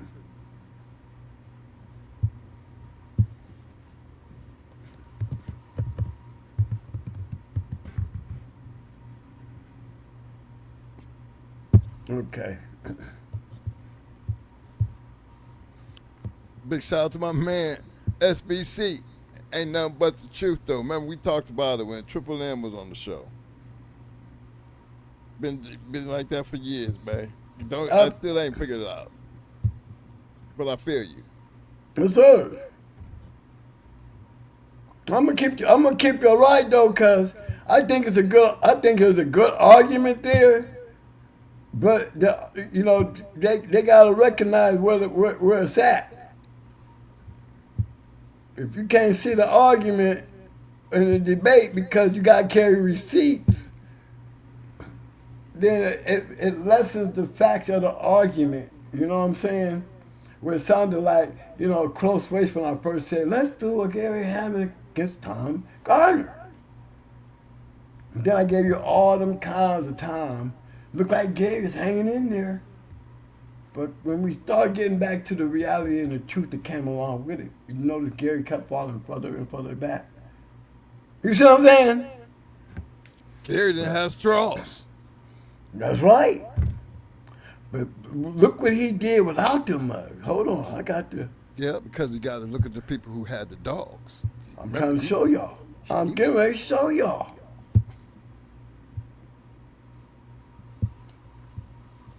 No, I don't play. I'm going to show you. I'm going to give y'all some firepower. Look at this shit.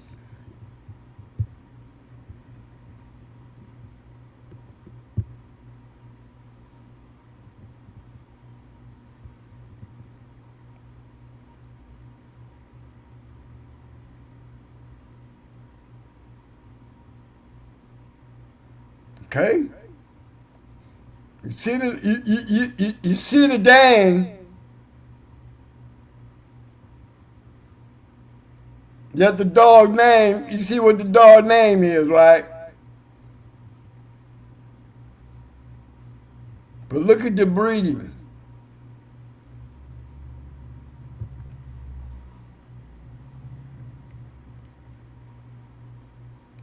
Look at that shit. See, y'all had been grabbing shit like this. Yeah, I got one for you, twin. Y'all could have beat me up on this, but I had to beat you to it. I had to beat you to it. I'm gonna show you some shit to put time shit to nothing, because now we can talk about these dogs who didn't need straws. These didn't need straws.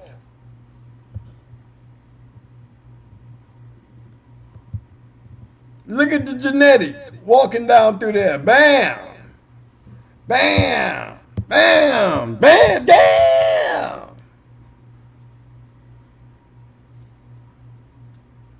Y'all see it? All over the place.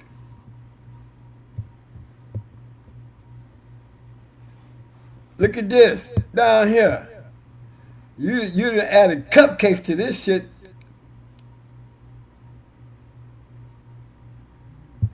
Cupcakes.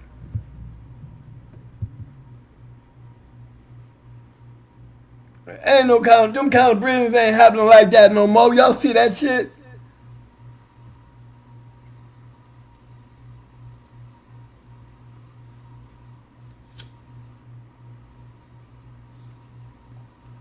And I keep on saying, man, look at y'all. When y'all go throwing pedigrees up and start talking about bloodlines, I'm pointing out something that's very clear. If y'all can't catch on to what I'm saying, when I'm gone, I'm going to feel sorry for those that could.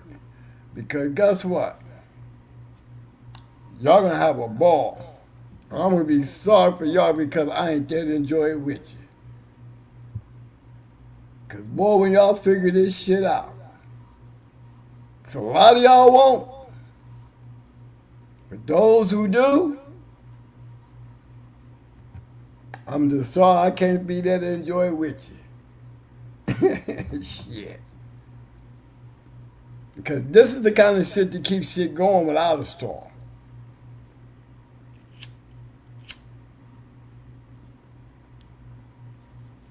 No, I gotta check the chat. I gotta make sure ain't nobody throwing in the towel on me.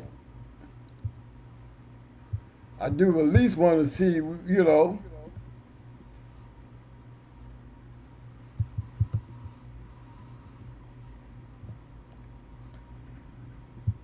Hold on, guys. I'm checking to make sure I'm missing nothing. Big shout out to my man, Mr. O for Mayor in the house. What up, fam? He said, Mo, don't die lying, bruh. Won't be a good look.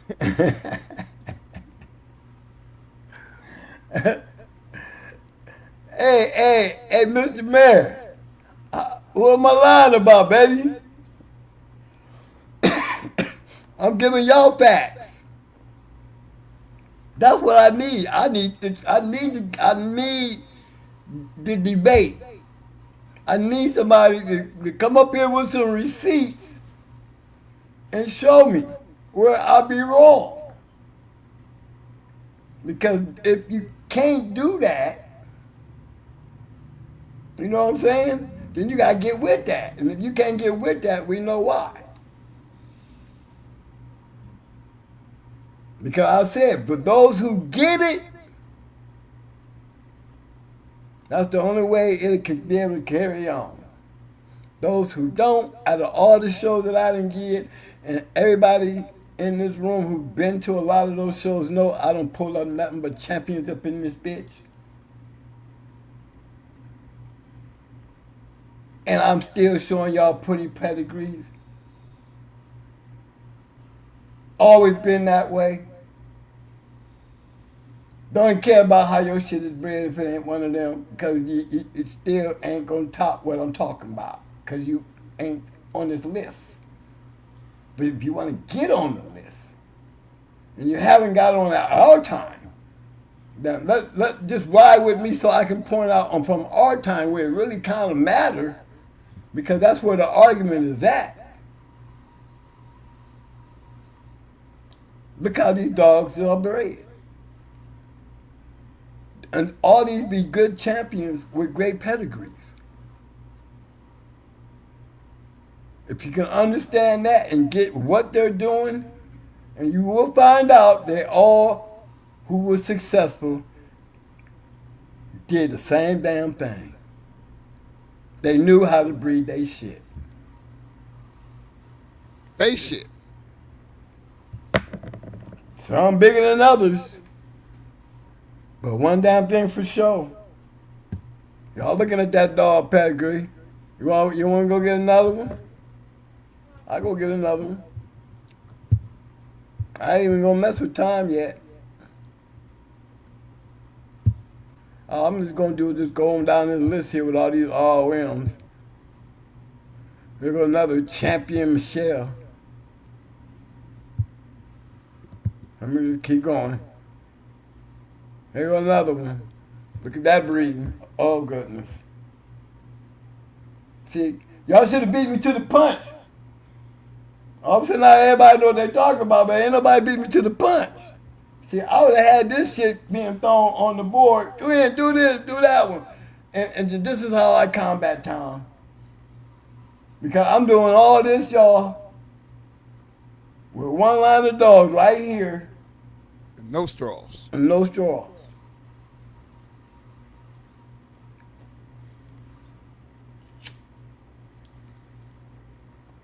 And we talking about another champion.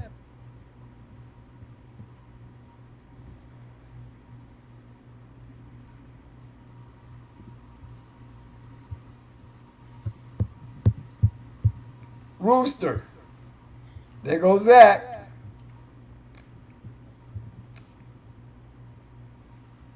Roberto. Well, that's him. That's the same dog. Yeah. What about Blue Eye? Bull Eye. Yeah. Let's go dive into Bull Eye. No, I'm gonna tell you which one I want to go get. I want to go get this one right here. Let's go see what he on. Rogers Rooster.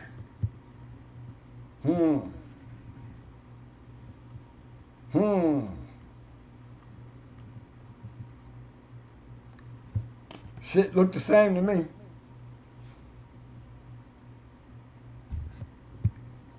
That's what makes it even more deadly. Because it's a repeat.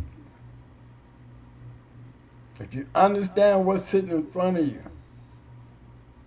and I always say, if y'all want to breed, y'all want to have some great dogs, y'all want to breed some good dogs, you know what I'm saying? Then y'all need to start acting like some people who know how to breed some great dogs. While y'all think y'all can conjure this shit up in your own mind and your own way of thinking and all this other shit that comes along with, I'm going to be just as famous, I'm going to have just as many good dogs today. And you know, and you'll be still reaching for that dream, you know, long after I'm gone.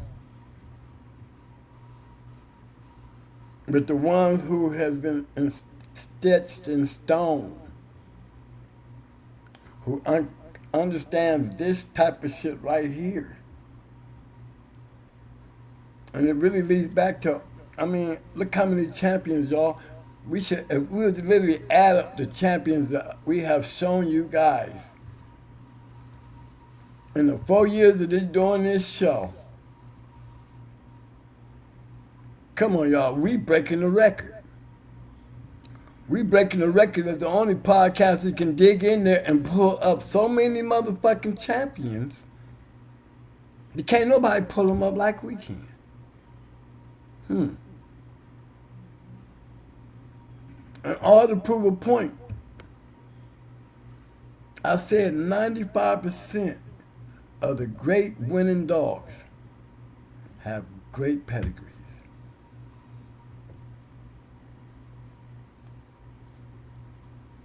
So when I talk about a kennel like this one here, and you need to debate me,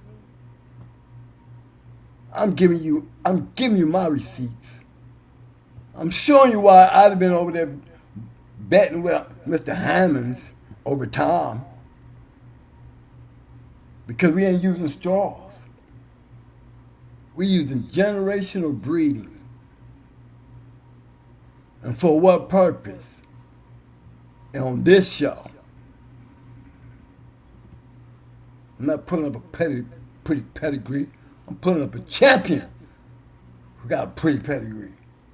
Let's not get that shit twisted. Give a damn about his pedigree.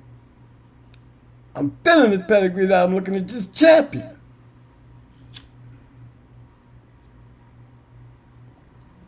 Because he's a good example of the legacy. You can't argue about that. Keep it real. Hammond all over it. Hammond all over the shit.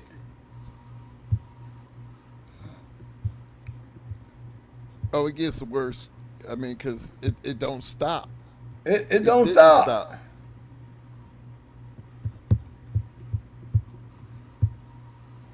It winds out, but there's always another angle. This is how he's been able to survive. He always had another go-to guy. He kept the go-to guys. You see what I'm saying? Henry Lee Langtree. Okay, look at this. Look what he did. Oh, Lord.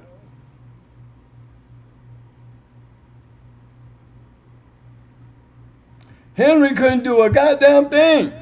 Look at all this shit. He breeding up some shit over here.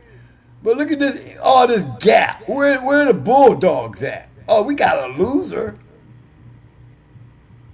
We got 5-time winning Clancy up there with the loss. We got Bruno down here with the loss.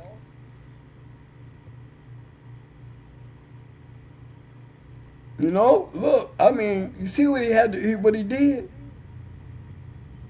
Oh, that's a nasty breed right there.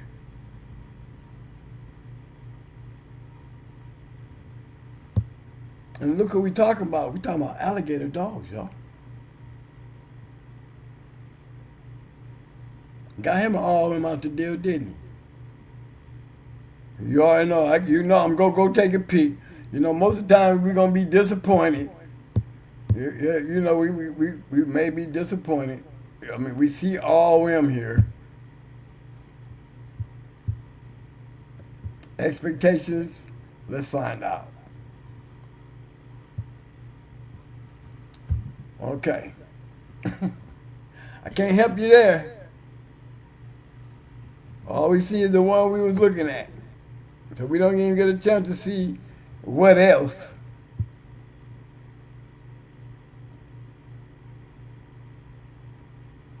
Title's one champion. But she's all one. So we're gonna leave it like that.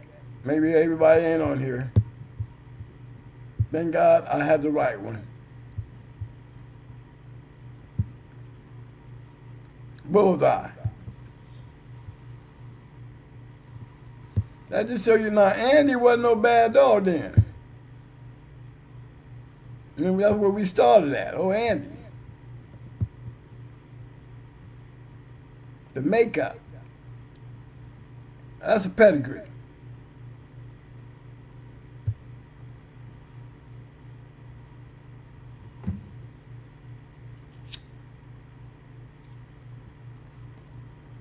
Now, I'm going to go grab some more. Let's go hunting again. If I was to say, can we move forward, I'm going to tell y'all like this. I can't go but so far. You know what I mean? Well, look who ran a lot of that alligator blood, though. Oh, yeah. If we get out of Mr. Hammond's hands, look what they did. I mean, I'm trying to tell you, man, it got ugly. The new jack went nuts with it.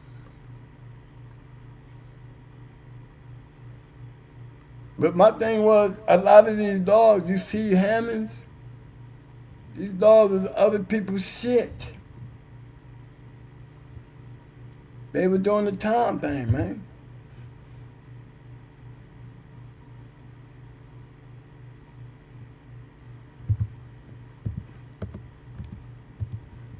Let me see.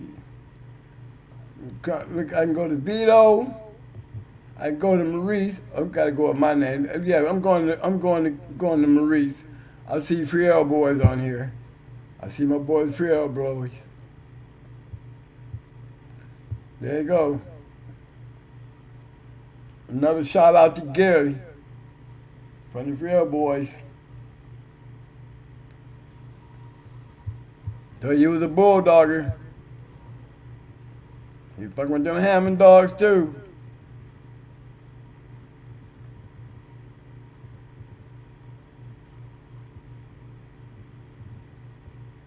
That's Champion Maurice. Mackay Brad.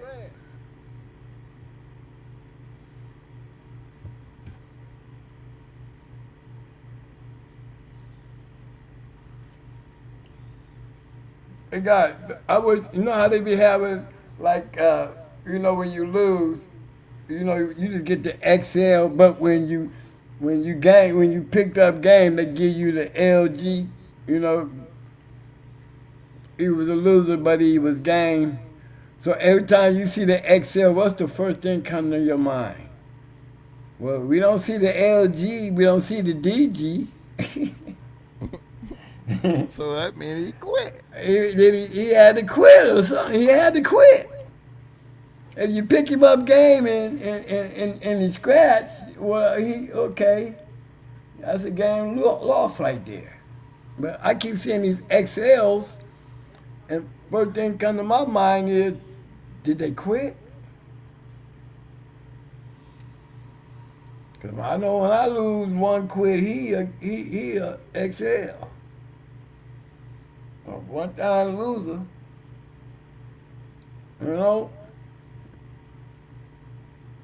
But I got several been picked up. They get that game lost. All I gotta do is scratch. So I wonder, this two-time winner over here, Bruno, one-time loser, did he quit? Did Maurice quit? He might have quit, y'all.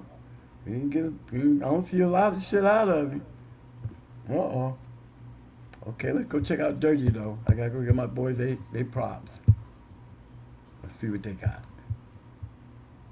I see Bruce with that Thunder match.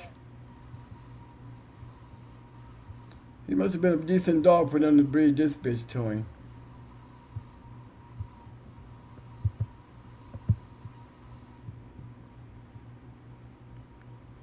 Oh, they went the Niggerino route.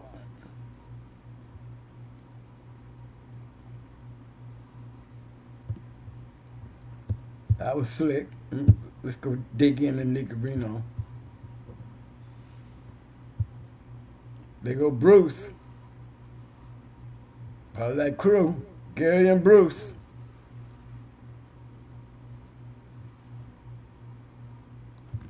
I just want to be, as I creep back there in the back and start and show y'all this shit, y'all see why it's such a good breed.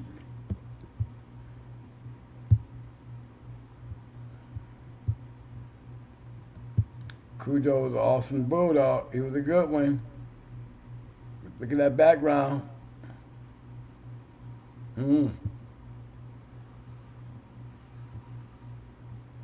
As I keep digging, now I'm gonna show y'all something. Just hold on. I just gotta keep on checking your back there. You know me, I don't like to stay on no-namers. I'm gonna get right to the great ones.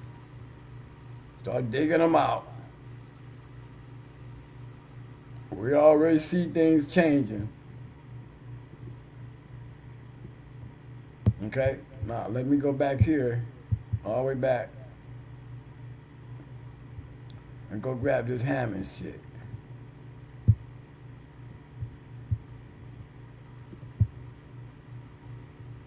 What it's starting to look like already, y'all. You see it? That'll help you right up here.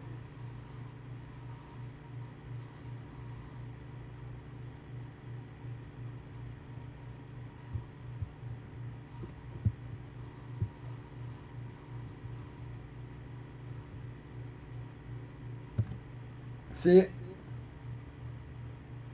Same shit. Able to take a line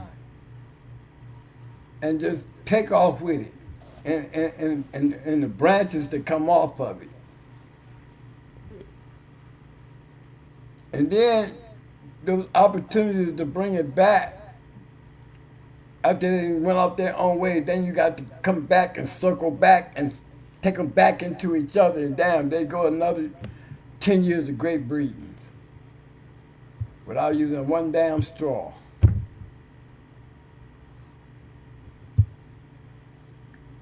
And those little breedings like that shit right there, go back where I was.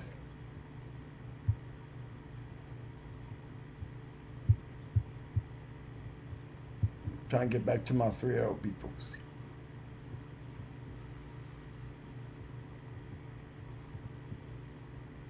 Hold on.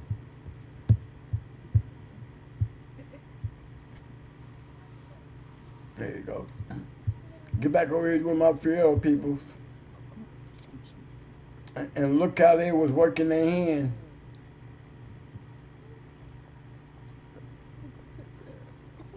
And even then, you say, well, Gary Hammond and the 3-year-old boy,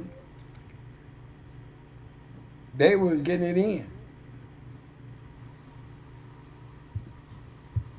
You know, just funny, we talking about this shit, and they come up.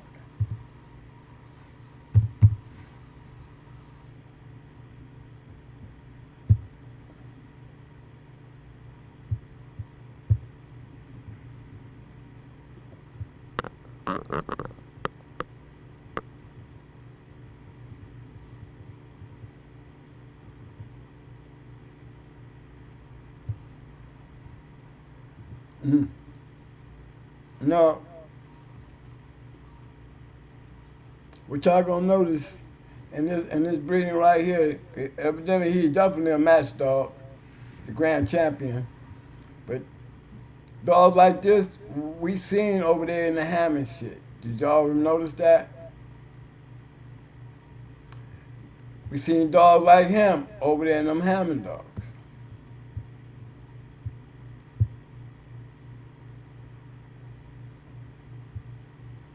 Let me get off of Maurice.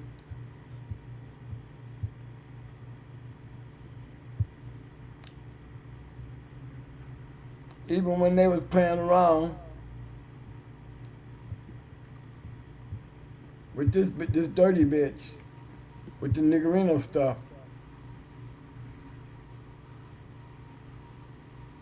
not one offspring.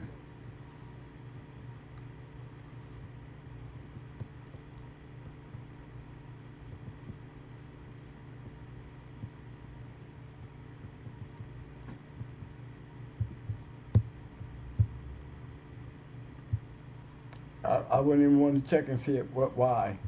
You know, try one of them up. They wasn't breeders anyway. They was always looking to match some shit. Yeah, for your boys, they was matching dogs. Yes, Yeah. sir. Yes, sir.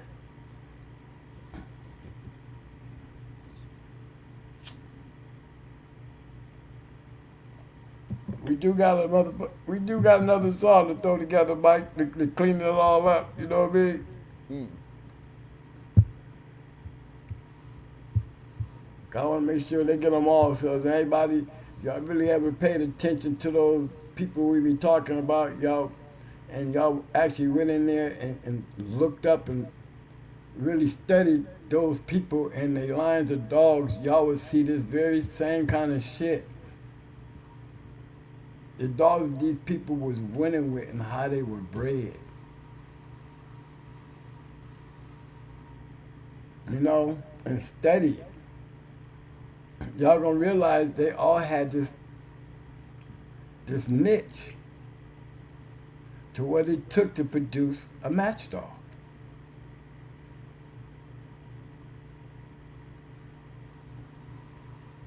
Can't hate the game when you don't know the game.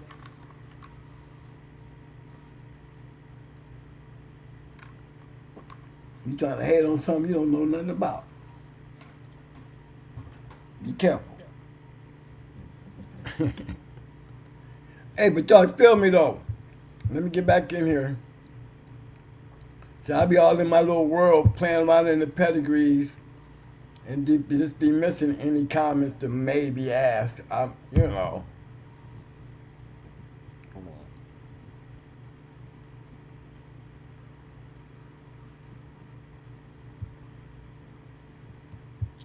My man, SBC said a lot of Hammond dogs have good conformation.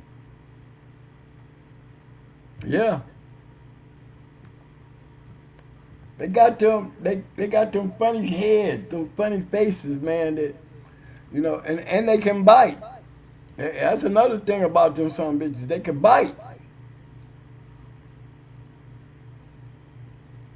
No, they wasn't tippy-toeing around that motherfucker now. Big shout out to my man Union County in the house. What up, fam? He said, just like the Kimmer dogs, another great yard and still producing.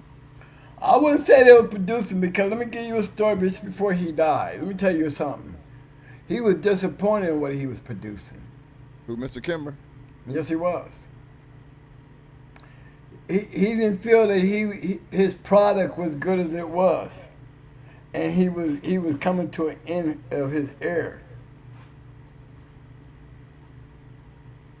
You know, he did a pinnacle, and he knew he had made a pinnacle. You know what I mean? But the last dogs that he had on his yard, he didn't like. What he was coming up with, he didn't like.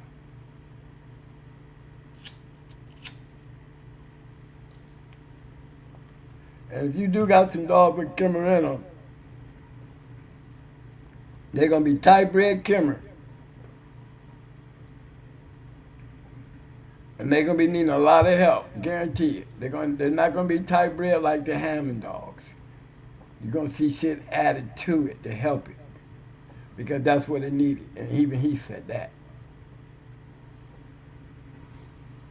You know, he said he started having problems with their structure and shit, trying to inbreed them and shit. You know, because they already had them funny faces. You know what I'm saying? They were looking more and more like boxers. But yeah.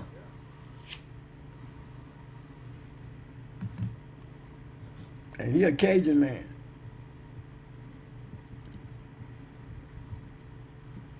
You know, I think the Cajun boys down there, them young gunners, you know, that's what I call them. The young boys got in there, got their hands on some dogs down in that area, and I call all that area the Cajun country, from Mississippi all the way down to Louisiana, down to part of Texas.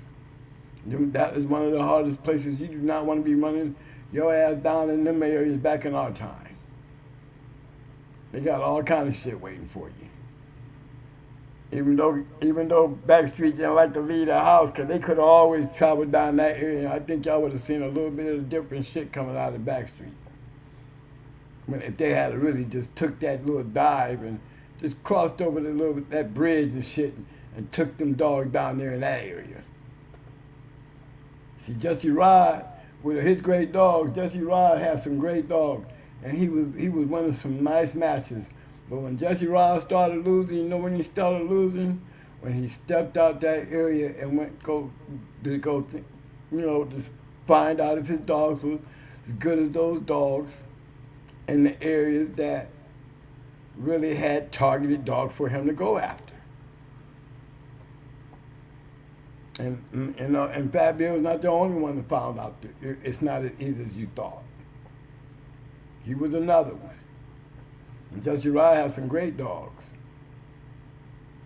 But you step out that zone and went into that dark zone where you know you better be having some great shit. You want to test your shit to see if your shit is really that good. And he was taking headshots.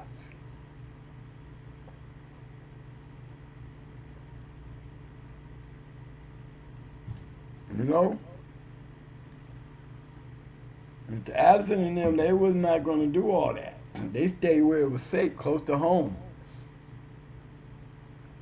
Not saying they didn't have some badass dogs, but I can guarantee there were some areas that they really wanted to find out. They would have found out, really. Well, a lot of the great ones was people traveling there to get their ass. Yeah.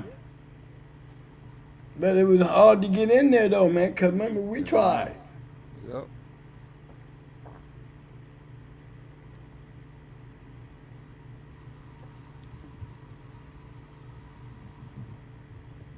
They ain't want to play with us.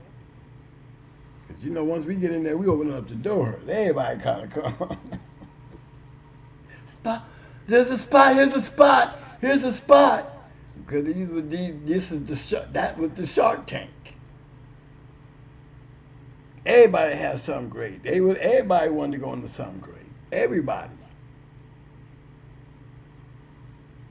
That's just how it was.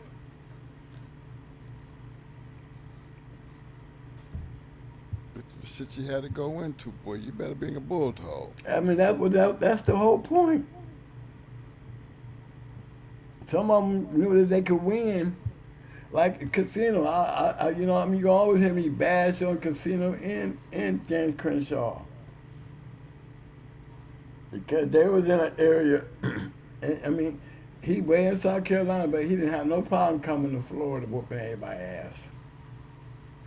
You know what I mean? It's just whose asses he was whooping.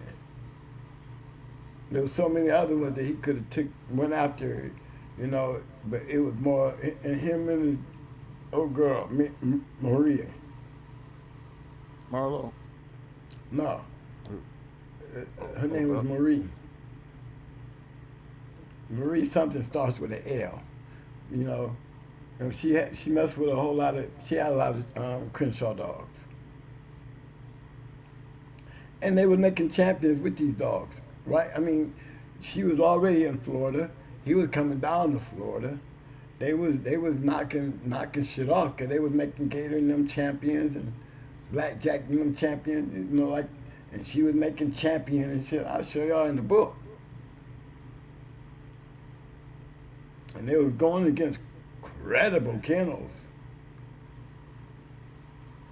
Same with Casino. They had good dogs.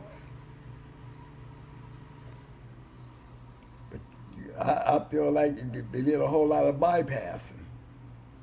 They bypassed Stone City, Missing Link. You see what I'm saying? You're right next to Georgia, where Georgia was just as bad. But you come all the way down here to go after credible kennels and not the great ones. You're a great kennel.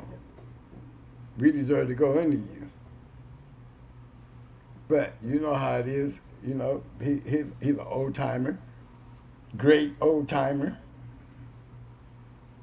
And he was about the money.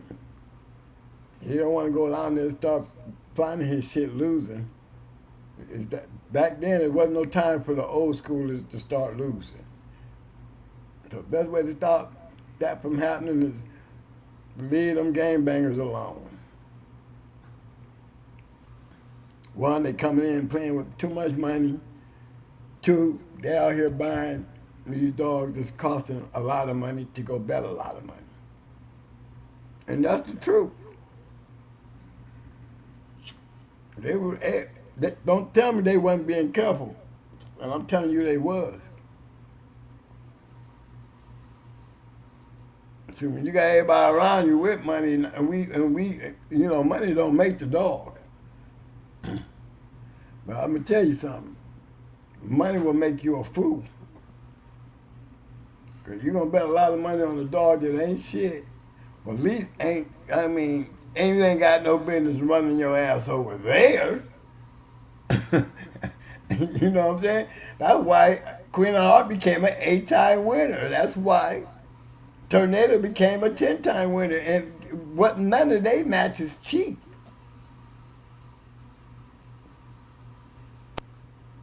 Let's keep it real. Well, none of them matches cheap.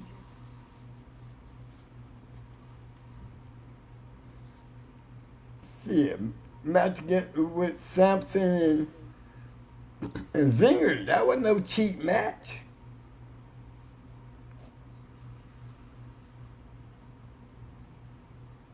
Kenny Allen bet a lot of money on them dogs, y'all. I mean, whatever they was up to, they was up to something. Cause everybody had money. See, that's the thing where y'all say, well, money don't make the dog. But I'm gonna tell you something. You know, Tornado's a 10-time winner, and if your money was right, you could go into her. But you had to have your money right. You were not gonna lose Tornado on nobody in their bullshit. You know what I mean? Now, that's why he didn't want to fuck with Lady Stone, because money would have never been the issue between Roster Man and Kenny Allen. Definitely money was not the issue. Losing was the issue.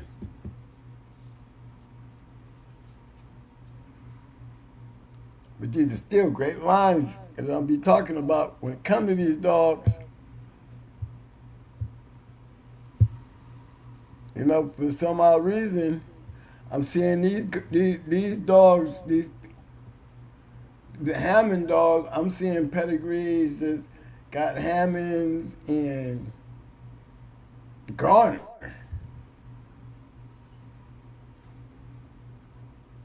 I said, oh boy. Imagine that. Give me a Garner Hammond dog, alligator dog. I see alligator dogs now. Not they ain't Hammond, they alligator dogs. And I see alligator dogs being crossed with Mayday. I see alligator dogs being crossed with Macho Buck shit. Yeah. Down lady dogs are coming out buckskin, black, all kind of colors. Good looking dogs, though. Good looking dogs. And you know I don't talk about nothing but great shit.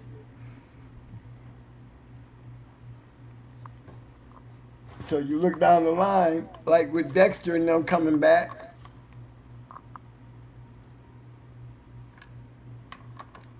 I wonder if he ever got the straws off of Dexter. What you think? I think Dexter died on him unexpectedly. I really believe that. And I really don't think he got what he wanted out of Dexter. You know? As far as wanting more? Yeah, not just wanting more. I mean, he made some good breedings because Dexter was a good. Look, Tom knew how to breed that son bitch. Because you're gonna see Dexter popping him to a couple great dogs. Casanova and them was one of them. You know, a man that had Dexter.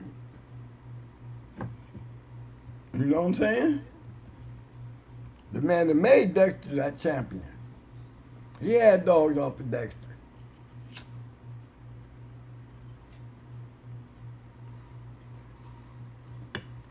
But Tom got a lot of them.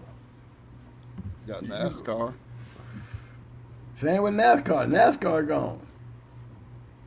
I mean, a lot of them was gone. Mm-hmm. You know, I still hear LT today, name ringing.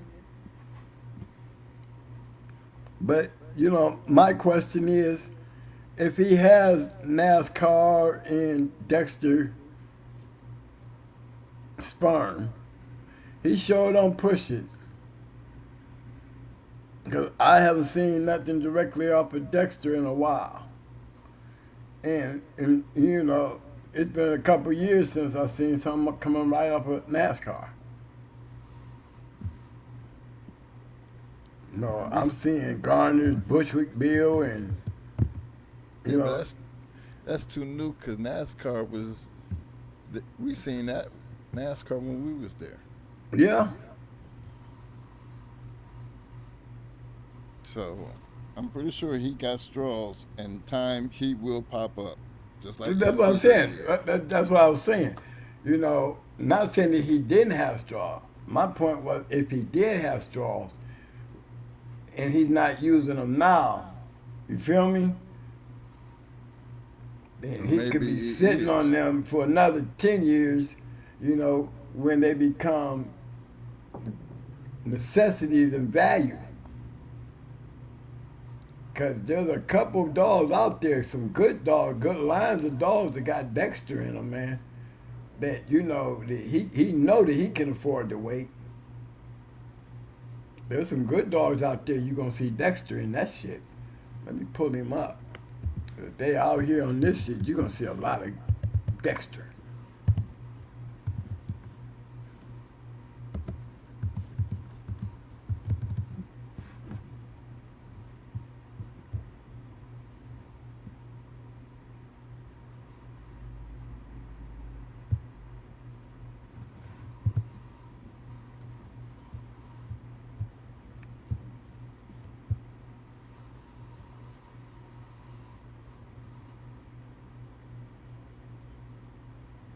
This is not champion Dexter.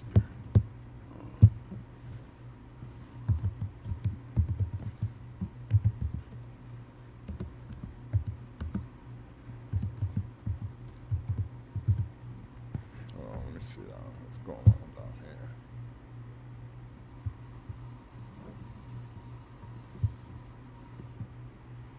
Nah, that's the right one. I want that picture right there.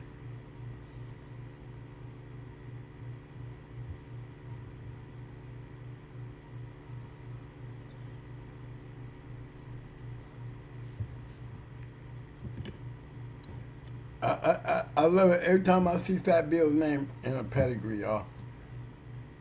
I do. I love it every time I see it.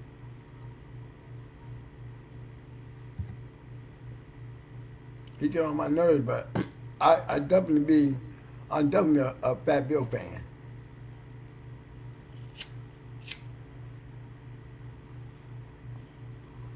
Cause Fat Bill, if y'all ain't got his books, y'all don't know what y'all missing. That's number one. Number two, just to have those books, you get a chance to know not the Fat Bill of the YouTube world, but the Fat Bill the dog man. The man was around everybody. The man been around everybody. Everybody know Fat Bill. I mean, old and new.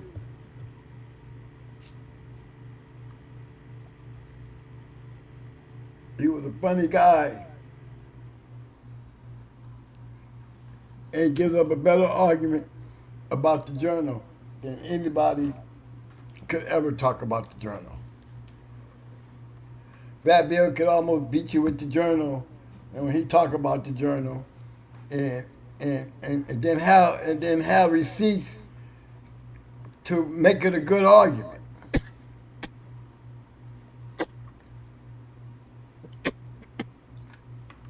But you gotta have his books.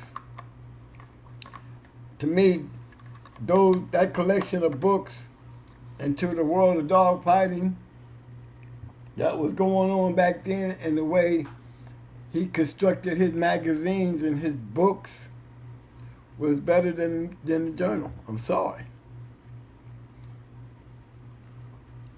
He has more historical shit in his books than all these journals that these collector items.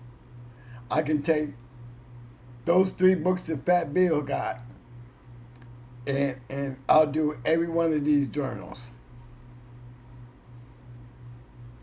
There will be these books of the journals. Yeah, they give you the winners and they give you the dog fighting finale of the actual essence of what was going on.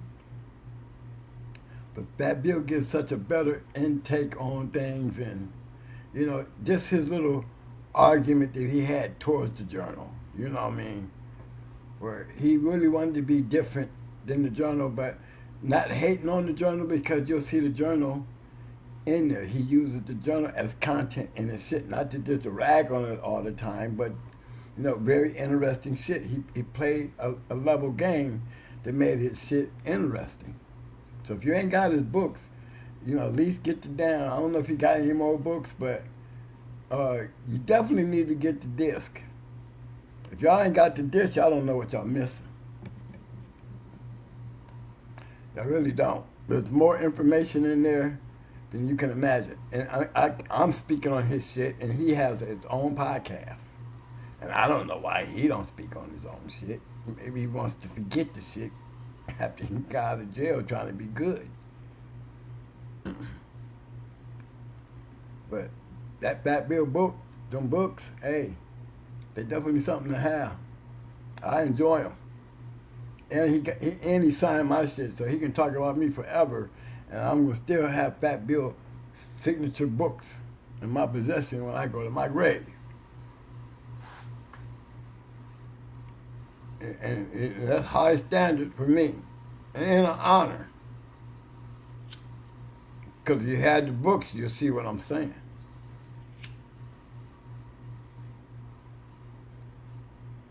But here's the Garner shit. Look at it. We looking at this shit like we looking at the Hammond shit.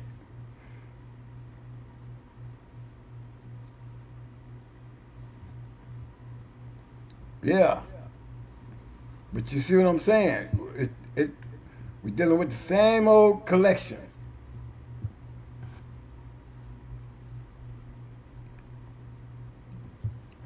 I'm gonna give a big shout out to Woody Wood.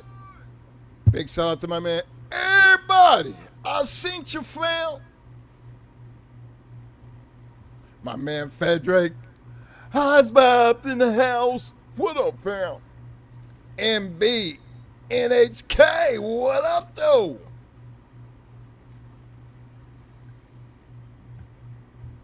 My man Frederick said before everybody got busted, then them Garner dogs wasn't doing anything.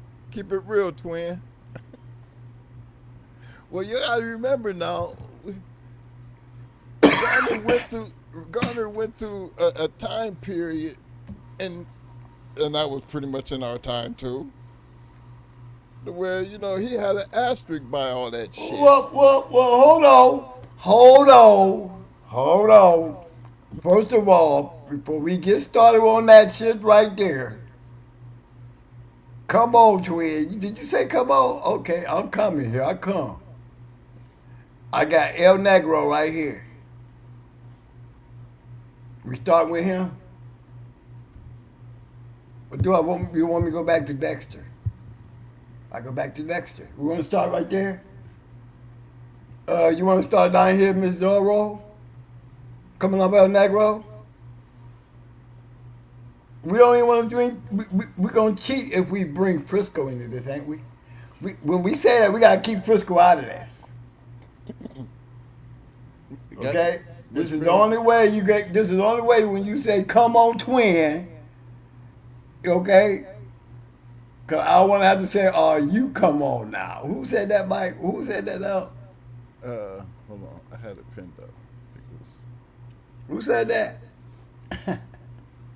Frederick. Frederick. Come on, Frederick.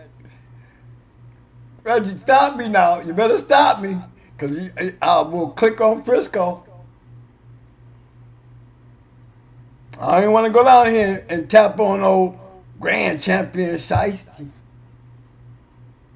These black dogs is running around here. Before they all got busted. This is what they was playing with.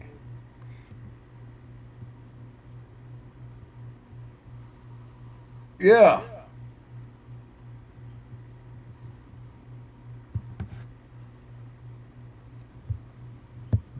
What? Come on. Help me. Or stop me.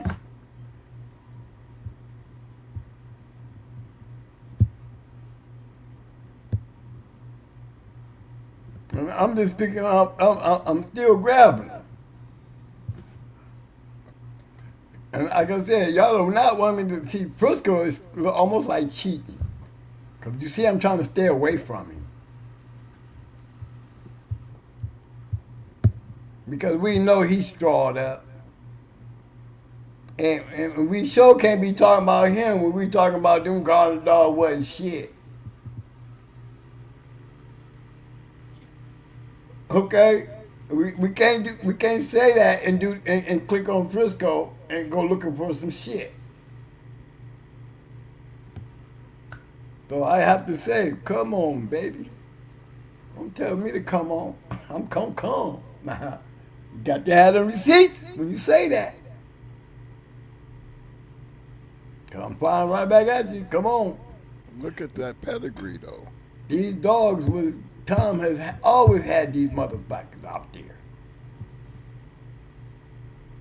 Always had them out there. That's why you try to stay away from Frisco.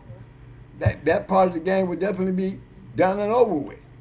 Remember, and then the controversy. Remember, this is all happening during the controversy. The controversy was the only one that had DNA on goddamn Frisco was Tom.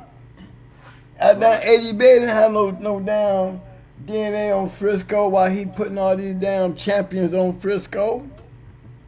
Now I'm gonna jump on your team right now and speak about it because it wasn't because the dogs wasn't shit. That's for damn sure. Okay, that was the problem.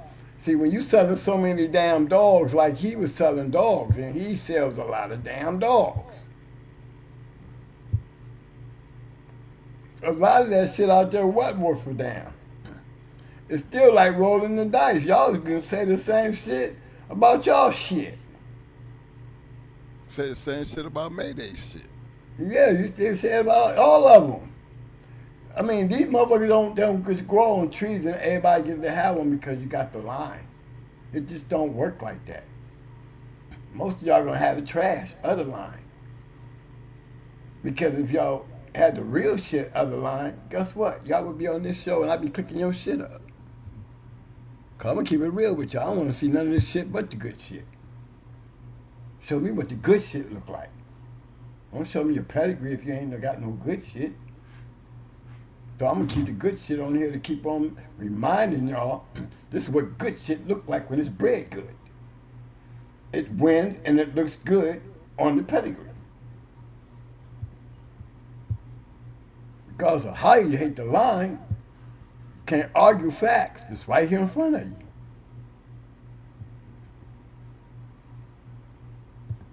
Come on, man. And keep on going. I mean, we started out with Dexter. We did Dexter. Let's go get NASCAR.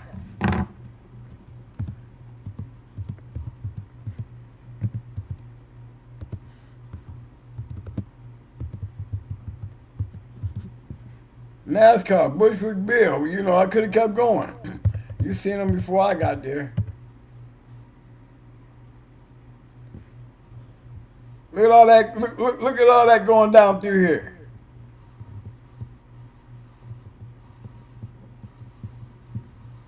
You see what I'm saying?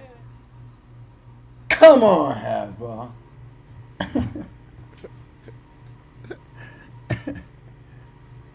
Who else there was going to get NASCAR? They be going to get NASCAR. I'm gonna try not to go back there and beat you up some more, okay? Cause now I'm dragging you. You ain't coming along with me now. Now I got to drag you. Come on.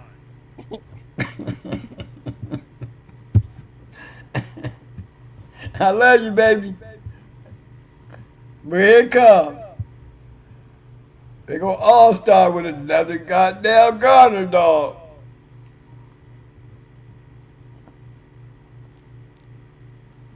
What Tom gonna do? He gonna buy the dog. Change his name from All-Star to NASCAR, Garner. Go get him LT today. Go buy him, get up all his straws, and start breeding all this shit into Garner shit. And all he had over here, look here. We got a little Hammond in there. You know, we got the Puerto Ricans in there. There goes some more Garner. There goes some more Garner. Like y'all was saying, you know, 1 or 2 times, all of a sudden, this, and that. Yeah. Yeah. If God can do it, why can't we see it? Hey, you still talking about a 4-time winner who went from All-Star Kennels to goddamn Garner NASCAR.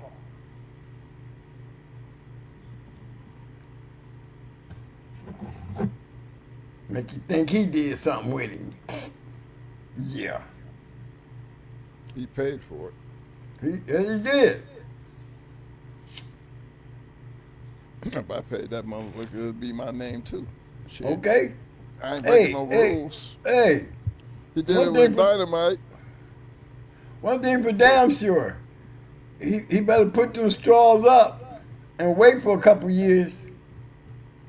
He probably did. Y'all hear about him. That's what he gonna have to do, because we looking for NASCAR to be a registered mare, but it ain't happening. So he gonna put him on ice for a minute.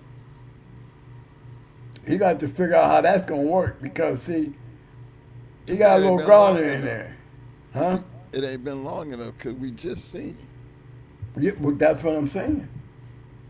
Time He gonna put him. Time. That's what I'm telling you. Tom gonna put that shit on ice. You ain't gonna see that shit again until he sees something that's gonna draw his attention. But look at this one here. Garner and Hammond.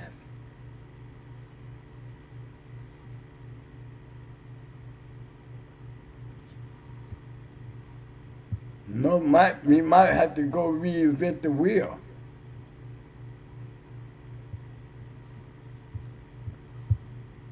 Let me go get this champion.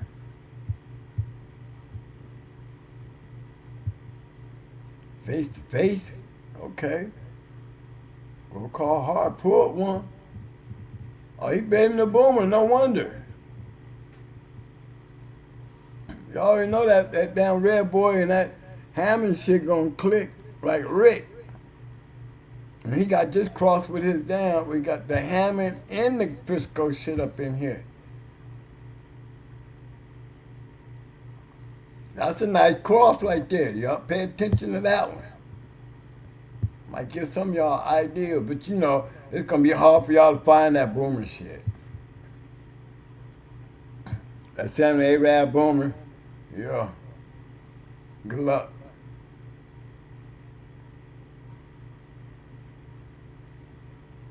And for those that got that damn boomer shit, I'm telling you, you better pay attention.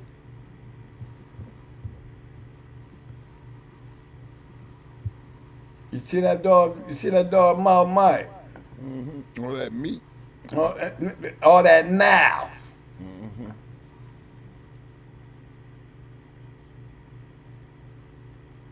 That red boy shit. Got Deacon and Hunter Red up in here.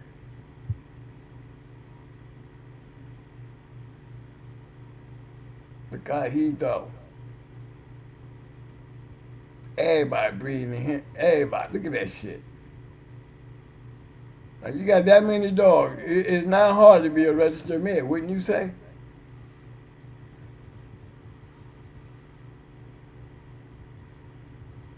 Now, if we were to do that to Frisco, y'all, we'd be here till tomorrow. They got everything. I mean, look, y'all see this? There's a whole lot of unhappy people. When I look at that kind of shit, I be like, man, that's a whole lot of unhappy people. Give me, I mean, for real. I see the Latin connection in there, so you know. I mean, but I'm talking Whole lot of about, Pit look, Island. y'all know who I'm talking about.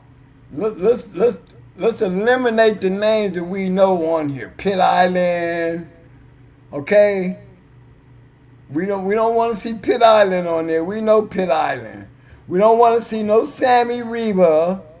We don't want to see Sammy all up in this shit. No, we want to see like this one here. Here you go. I can't even say Bad Company. Unless that's Andy and Bad Company, I'm just going to assume it ain't. But hey, this might be the lucky guy.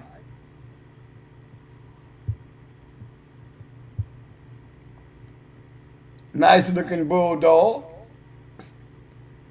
Boy, he's nice and stout for 38, ain't he?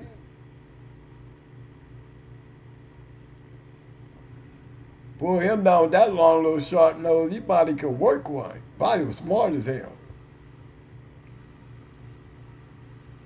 Oh. No wonder. So we see that Boomer and Garner shit work, huh? That's two of them we seen like that.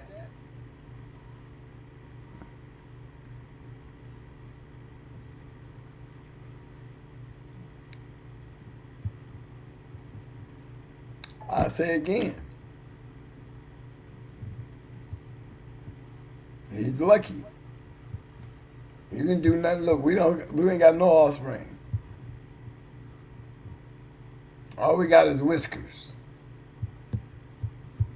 Association whiskers. Okay, buddy. TNC. Oh Lord. You just got to go down there and see, don't you, man? I just gotta go play with it, man. Look, he didn't get nothing. They didn't want to breed him straight dead. That's one of the ones where you and my man was talking about. You know, while they talking about that Garner shit, you know, man, we could say that about a lot of all these damn breeders. Even though this dog has a great pedigree coming down off of the work, and I mean, and they tried to do something. They tried to make it a 3-in, 1 out coming across there, and it didn't do shit.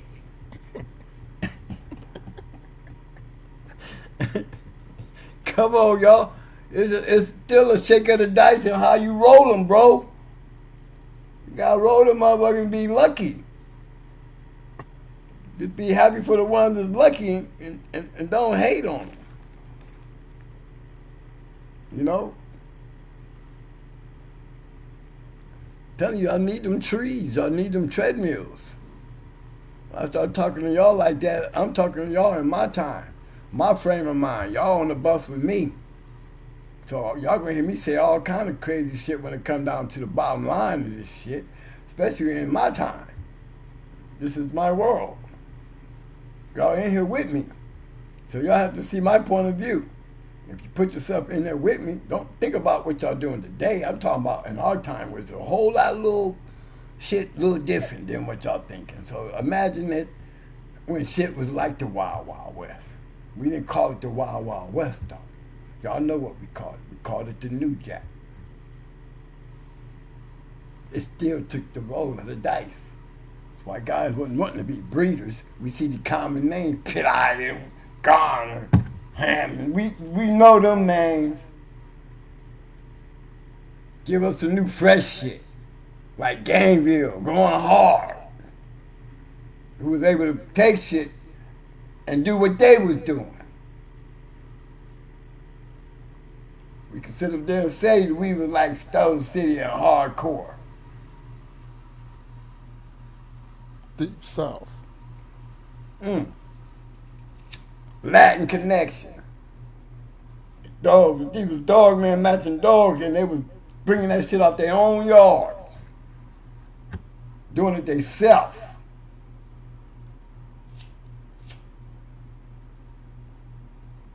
Didn't have to sell shit. When you're buying it, it's like shaking the dice. Everybody's not going to be lucky. And as you can tell, Coming off a boomer with all that shit. I'd do the same thing in Frisco. We'd be here tomorrow. I'm not going to waste the time.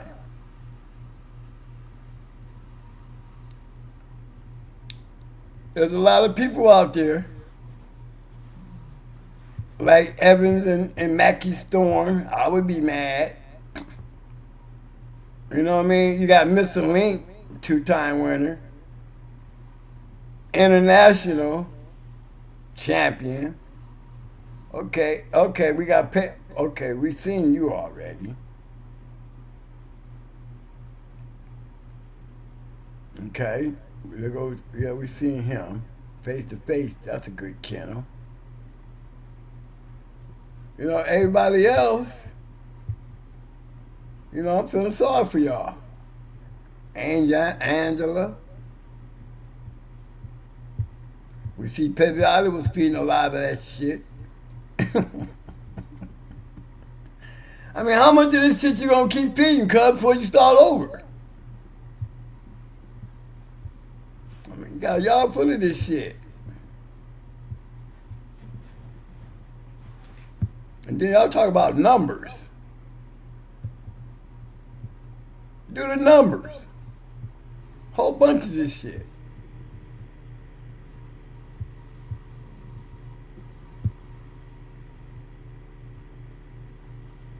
Come on now. Y'all know y'all hear me. Man, you ain't even halfway down the page. Stop it. Just go ahead and do it. I mean, for real. Let me get out of there. I mean, I'm making a point. And I swear to God, when I be putting this shit out here, I am literally giving y'all receipts. I'm not just talking. I'm pointing this shit out. We can do this to a whole bunch of these pedigrees. You know, it shouldn't even be an argument or a way of making a crack about a bloodline. Because all these damn bloodlines look like this. And you know why? Because it's part of the game.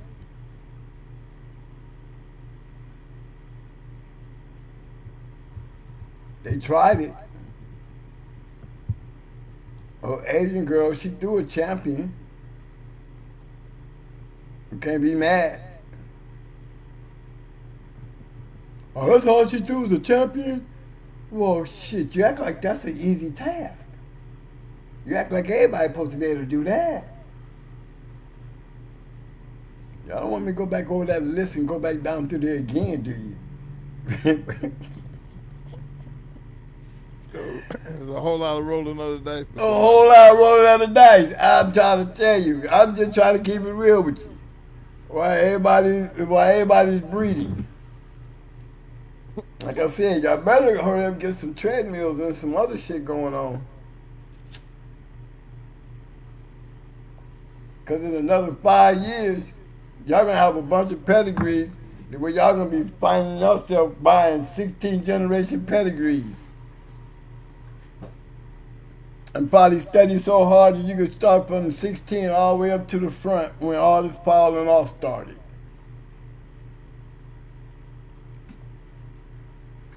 Because that's exactly what it starts looking like when y'all keep doing it. And doing it. It wouldn't hurt to have a champion treadmill dog pedigree up here. It wouldn't help to see a nice confirmation bred Garner dog or a nice confirmation Hammers dog pulled up here in the now. You know, he would get just as much respect as these match dogs was back in my time.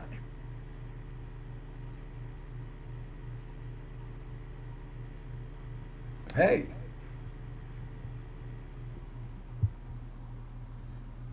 Because who wants to have a pedigree? Y'all living by just the name.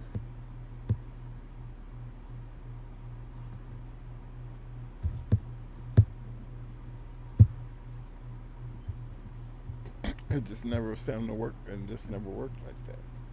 It's just not gonna work like that. I mean, you're gonna have your name all over the pedigree, and you're gonna swear up and down, and you know, you Katie Marlowe.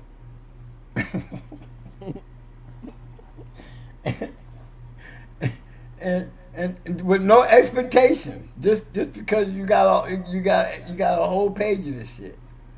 Yes, you have definitely did your line reading. Yes, you damn right.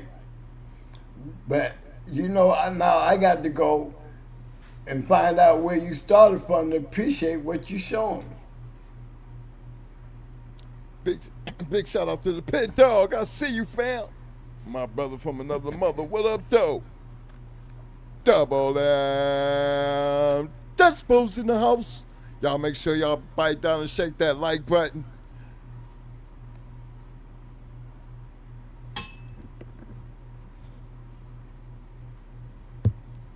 That takes me back to the reality. Remember? Mm-hmm. Put you back up here. Yeah. As a quick reminder. The reality of breeding. In this episode, we are diving deep into what is truly takes a step into the world of American Pit Bull Terrier breeding. Breeding American Pit Bull Terriers isn't just about pairing two dogs. It requires a deep respect for breeding history, the bloodline, preservation, genetics, and unwavering dedication to the sport and the animal. The reality of the breeding, what newcomers need to know before making their first pairing. Preserving of the pedigree, understanding historical bloodlines, genetics, and responsible breeding practices. Structure and conditioning, evaluating the health, temperament, and the functional working ability. Ethics and dedication, the responsibilities, the cost, the care required to maintain the high standards of the American Pit Bull Terrier. And you want to be a breeder. Regardless of what the purpose is, fellas, there is a complete understanding of the standards. First and foremost, and just pay close attention to the men who have done this over the years. And nobody has really done it better than Tom. Might knock the way, and it might look like what Boomer looked at like, but guess what? When you can pull up some great ones and still sell them around the world at that pace and be sitting on a lab, I mean, I wouldn't put it by him if you really do try to clone something. It'd be another first. The man be having lines at his house, y'all. Look. Lines Something of out there. people. My boy went there and spent 30 grand and he stood in a line. Now y'all tell me what you call that?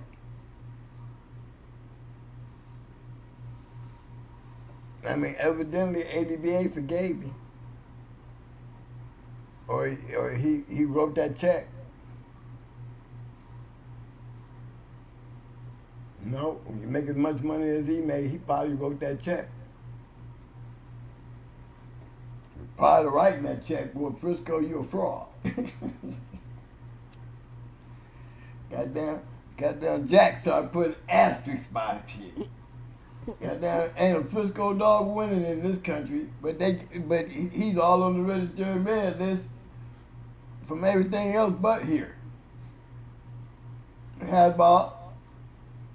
Yeah, I see. Yeah, I jumped on your wagon just for a second, okay? I did. Just for a second now. To let you know I love you, baby. I love you. You wasn't wrong. You wasn't far off. You was not far off. That's right. He couldn't get shit here. He making registered man before we start seeing any great shit here. That's why the asterisk started becoming part of the Sporting Dog Journal, because of Tom.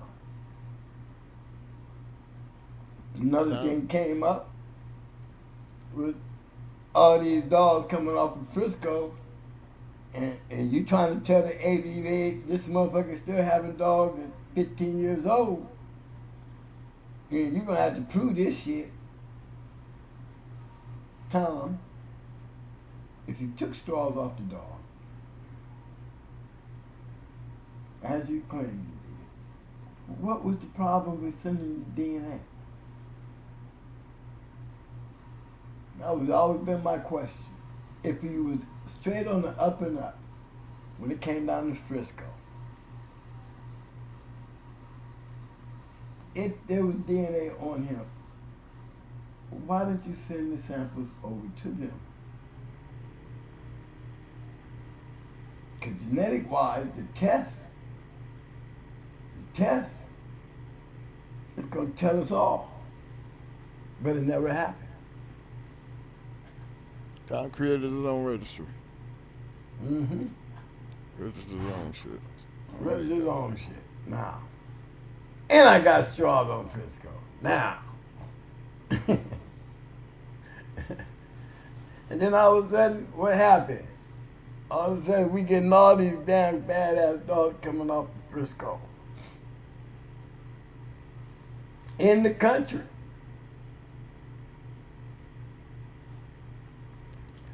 So whatever he was using,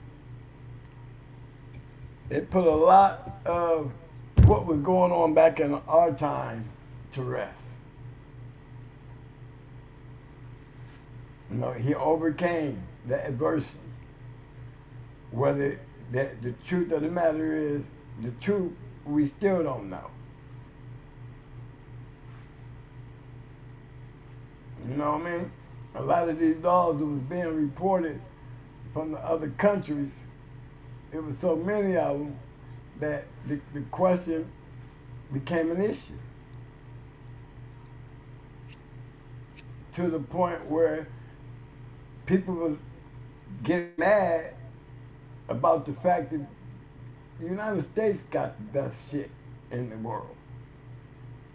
So why is we giving these dogs championships like, you know, they falling under the same credentials that we're following when it comes to becoming champions? It's easier for them to win over there because they ain't got no competition. Not the competition like we got over here. This is what the argument was from a lot of active dog men during that time. To the point, this is why Jack Kelly started putting asterisks by the dog. Now, prior to that, when we started talking about, you know, kennels like Bloodline Club and, you know, the Epinets and, you know, and the Morphines and all them guys right there, look, they've been jumping back and forth across the border, whooping ass for years. And never been a problem about what Mexico was doing when it came to the United States. Because Mexico didn't have no problem telling them, we buy your dogs. Gringo, we buying your shit and going over the border here. And while y'all stealing them, y'all can give us a couple of them, we'll go over the border here. And come back with a line of shit. Morphine got famous. Epinets got famous. Okay? Bloodline Club. I mean, these are bloodlines, though, Mo. You know what I'm saying? We seen Epinet and some of them dogs we looked at tonight, too. Yeah. They I mean, they set the mark. It was all them other countries that they was going, you know, like Russia, and these dogs was ended up in cold places, you know, places where there was wars and shit. Coming back champions. Okay? And this is what bothered the players in the game. Remember, just like, you know, remember Jack take the abundance of the dog fighting community. And, you know, because he is like, you know, he was the journal. And, you know, we all looking at these books and we saying things, and some of these fast-lane old guys, you know, even the young ones started talking shit about Frisco. You know, then the APBT got involved. You know, to the point that no, this man, he got a chance to send us over to prove that these dogs is coming off of Frisco, and that he never have done. But in your time, guess what? Nobody ever questions him about that. In your time, he's sitting out there with a line at his door. A line that you gotta stand in a line to buy his shit. An American Pit Bull Terrier.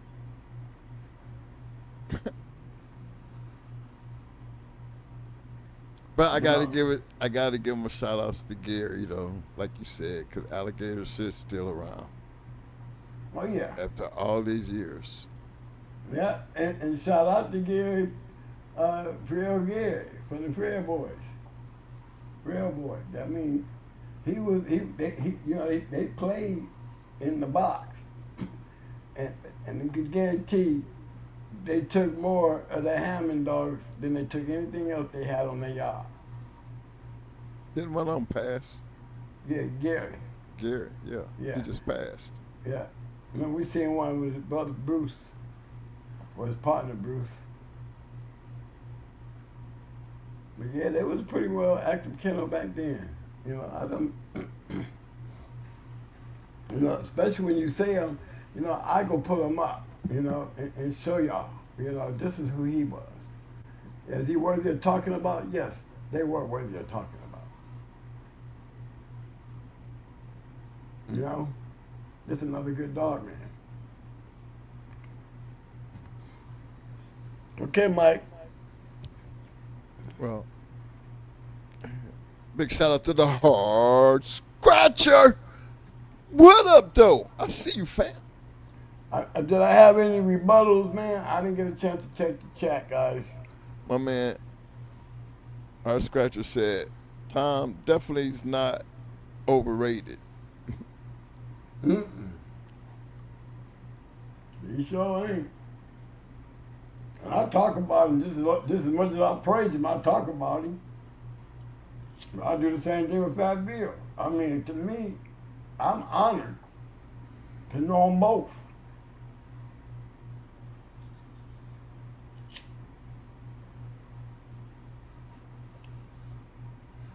With all the controversy behind them, they still some bad but they still them ones.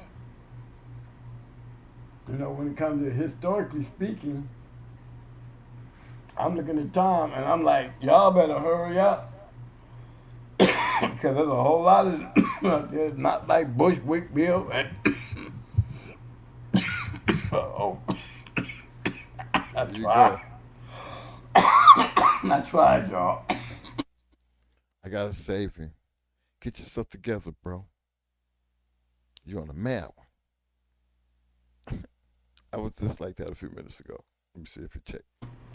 You back? Take one. Yeah, you back. Yeah. You start talking about all them other ones that I did not bring up.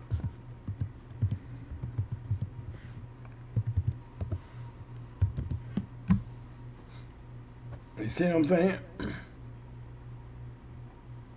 Just in that little drop right there. Look at all that shit. And could get more than that out of there. Now we get December Dog. He ain't in there. Spike ain't in there. Chinaman ain't in there.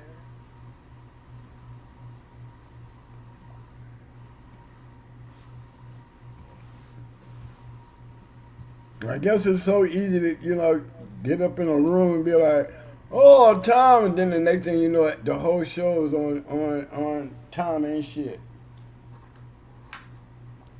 I sure like to be the one to be sitting in that chair when I be looking at the people throwing rocks at Tom. I'm trying to see. They ain't throwing them down there at him. They throwing them up there at him. You know what I'm saying?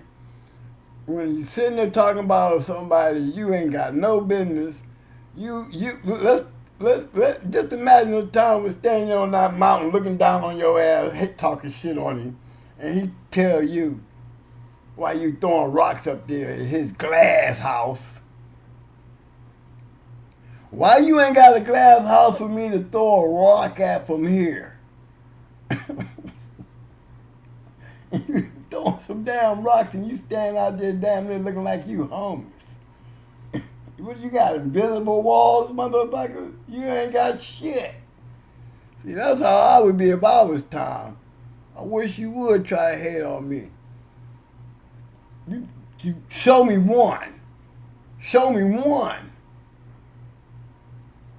You have no business. You're allowed to talk about me. But you better be able to let me talk about you when I get to talking about you. And your nothing ass shit. I would be like Tom, I would be clowning. What? Oh, I would be arrogant. And he is arrogant. He gets to be arrogant sometimes. Well, I mean, he's allowed to, because he really have done his thing for a very, very long time. And we all complain, why they ain't snatching up Tom's yard? Well, Tom living in a place where he down there probably pay his taxes and more. He's probably community involved. I mean, anytime the whole city know when he's throwing a cookout, there's gonna be a bunch of Mexicans and Negroes and all kind of other people coming down this road, piling up in my crib, staying up in all these hotels. Income coming in good on that cookout. Tell me why you think he has it, or why they ain't saying nothing. A bunch of damn people, 90% of the people there just want to come and see a great fighting dog. This is what a great fighting dog look like. This is what a great fighting dog man look like. Because he's a great one.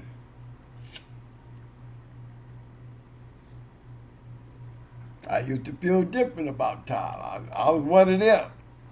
But I'm telling you, I know I got a hater in my heart, because when I went to his shit and saw what he was doing, I was a privilege. It was a privilege to be at that man's house. And for that man to act like he knew who I was, even more. Even more. So, I can say what you want about Tom.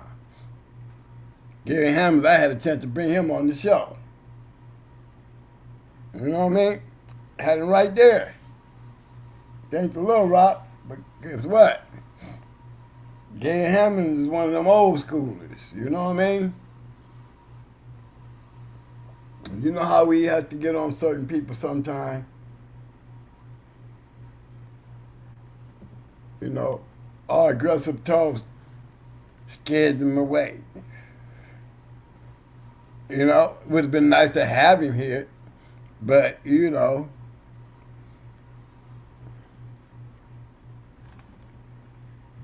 we're rough on the edges because we're real dog men. You're a quiet man. You talk good shit, though. But you know what I mean? I'd have gave him a good show, because he's definitely somebody to be looked up to and honored, to be honest. I ain't trying to be bigger than you. But you know, while I'm on everybody's ass, I ain't trying to be bigger than none of the people that I learned from. And you know, look at his shit. And then you look at the Mason and them shit, and you know, and I look at Ohio Cash and them shit, they all had alligator dogs. The Battendorfs had alligator dogs. The Wrecking Crew had alligator dogs. They all got their name from alligator dogs. Mau, alligator dogs. This wasn't Gary. Trail Boys, alligator dogs. Just wasn't Gary. You know what I'm saying, y'all? But that's a good point to remember. Those are all great kennels I named. All of them will eat your ass up too. When I say great kennels, I'm talking about these dudes match dogs. I can pull up, every one of them got champions.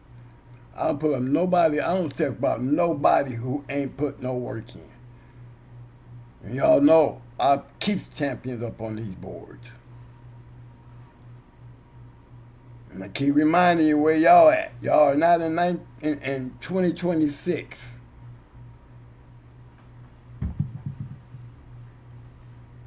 Y'all back there with me in the 1900s.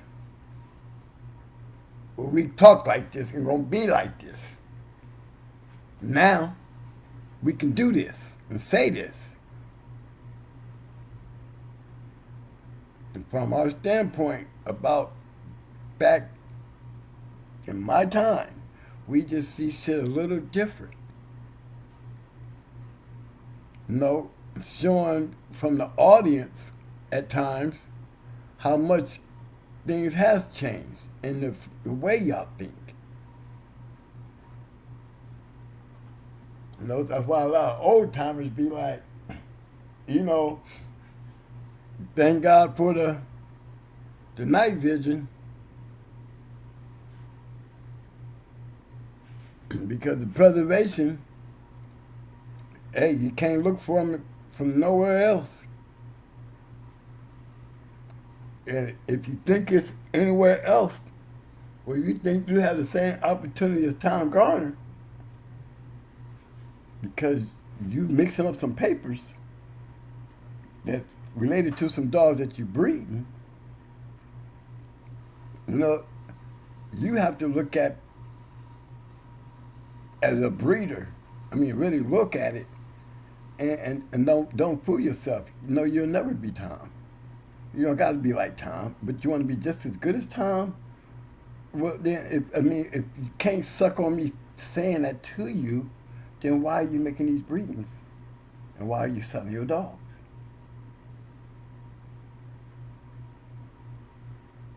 So don't get mad because, facts is what it is. Facts on me is the truth. And I'm speaking on my point, my standpoint from where I'm at. And you already know where I'm at. My ass over here, and way back here, and telling you from a dog man point of view, straight up. And I ain't just anybody saying it. I'm pretty sure I got a whole lot of old schools back there clapping and tripping, saying, he right though. Why they run around here acting like they else? No, they have. Y'all can't even get nothing past this shit here. We gonna always respect the workers.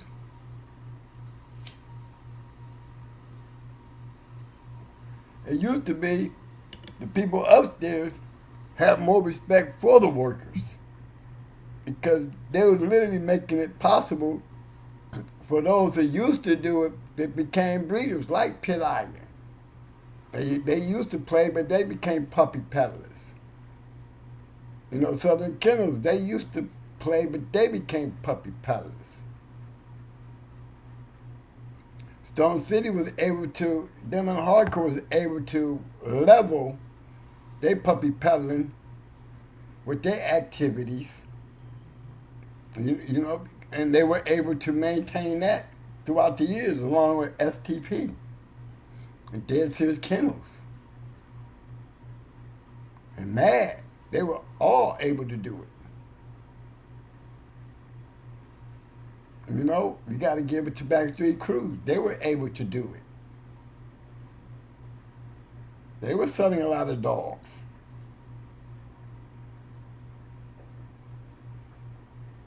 When you're an active kennel back then, you didn't become as active once you started selling a bunch of dogs. Because you couldn't afford to get your head cracked. That's bad business when you start losing. So a lot of them was playing it real close and real careful because there was some real hungry kennels out there, and you know what I'm saying, that was lit. That was literally honey. like sharks with their dogs. And those dogs we talk about, them great ones, I'll be pointing them out to you. Be showing you the great kennels that became puppy pellets. Then the great kennel that was able to balance it out, like Missing Link, Latin Force, Latin Connection, Stone City. They stayed active, but they still worked. And was able to win and still work. Still able to have champions and still sell puppies. Dogs. Come on now. Got to look into the mind of our way of thinking. To understand it. Stop trying to hate on it and forget about it. How you going to preserve something when you are trying to go against the preservation? Your preservation is to weed us out. But sooner or later, y'all going to get the chance to do that because there's going to be a whole bunch of damn puppy pattern going around here with nothing but a bunch of damn dogs around here with one person's name on it and don't know who the hell that person is. And for some reason, you feeding that shit. How did you end up buying this piece of shit, bro? Why did you end up over there anyway? These are questions I would want to ask. Because everybody's not going to get a Grand Champion Heart. Everybody's not going to get a Mayday. Everybody's not going to get none of these great dogs that we look at all the time on this show. All these champions, I have bought up thousands of champions since I've been doing this show. I'm going to keep on pressing that because I don't want y'all to forget where the fuck y'all at. Because over here, we on that real shit. Pointing that shit out. Showing y'all that shit. Enough information, y'all can go back down through this shit and stay doing it until you realize what I've been telling you about what it takes to be a great dog. But all these champions and the way they pedigree look, you should be able to answer that. And if you can't be honest to yourself why you ain't got it, then you ain't gonna never have it. I'm done. I just dropped the mic on that one. Love y'all. Mike? I'm here. Okay, well, you there? Yeah, I mean, you dropped the mic, and you kind of got me, like, well, it's all about the purpose, you know what I'm saying? And back in our time, I can't think of a better way than trying to get that point across. Look at it, was bred, and it was bred for that purpose. Look, I mean, that's evident. Now, you're going to go and create that same atmosphere through confirmation in the treadmills, you know, those type of things, you know, they become important to the fact that, you know, that champion and grand champion shit better be on something else or you're going to have problems. And to me, it's not going to have the same flair because I wouldn't expect anybody to put themselves out there to take the kind of risk by representing that type of shit. And these people ain't playing. They're not. I don't know what a lot of people do and how they do it, but I hate to see people get caught up having to deal with cases that is almost unbeatable because they're just going to think the way they want to think. I don't see how anybody could go to jail and never be caught dog fighting. That baffles me. Because I've seen people go to jail in our time and, you know, It never was about the dogs, kinda. You know, the dog's always gonna be secondary to some shit. But seeing guys and being parts of these raids and then these guys having to deal with it, still don't remember none of them ever having to go to jail. And it's evident they were all caught at the dog fight. Not looking at the crazy time that I see now. So, yeah, even for us, that's 20, damn it, 30 years later. Yeah, stay back here where we at, because this is where we try to be true to, you know, what we know. Yeah, everything can be and anything can be debated, but then we come from a world that don't talk about it, be about it. I mean, you talk that shit for so long, but see, we already know if you about that life, you fade. And then by the end of the story, by the end of that moment, by the end of that night, whether it be 15 minutes or 3 hours and 17 minutes, we're going to find out what we come here to find out. There's a lot of people doing that. I don't give a damn how y'all look at it. I'm just telling you this is what it was. Mama in the house. Alligator dogs, hands down. Trying to tell them.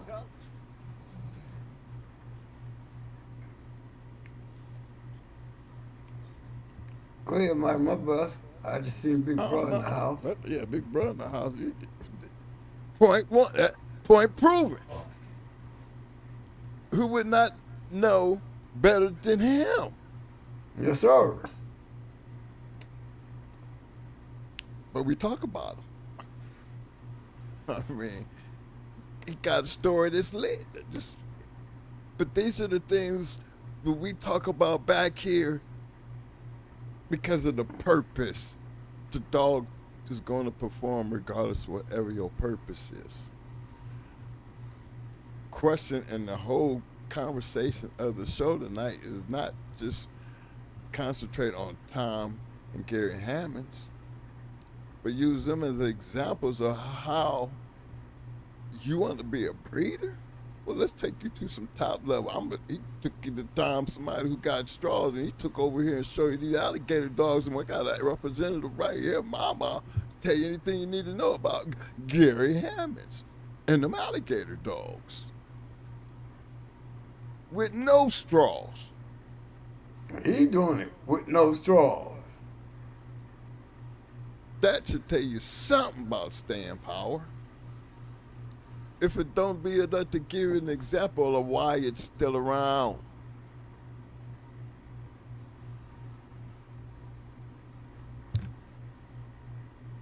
It's just really, do you really want to be a breeder? Or do you really want to get out there and put in some work and become famous, being whatever it is? Mm-hmm. I just don't understand why everybody ain't you know, why everybody seem like they don't hear that shit, man. I mean, why y'all breeding if y'all not gonna go out there and get some type of title with the dogs? The dogs was bred to compete. Why gotta be a whole bunch of APBT dogs like, you know, that they be good bred dogs, I say, but they're not the classics.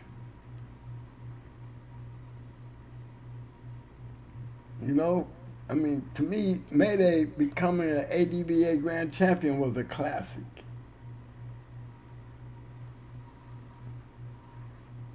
You know, that just, I mean, that's the good part that, you know, to me, should be an example. Chico Lopez was doing it, and he was winning.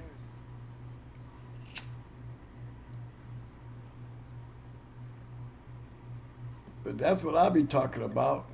Why can't we come up there and leave the bus in your time and go and see a great dog, Hammond's dog, alligator dog, any new line, any good cross. Go out there and get your accolades by doing those shows. and in the process honoring people coming from our time. Because you got to put them somewhere.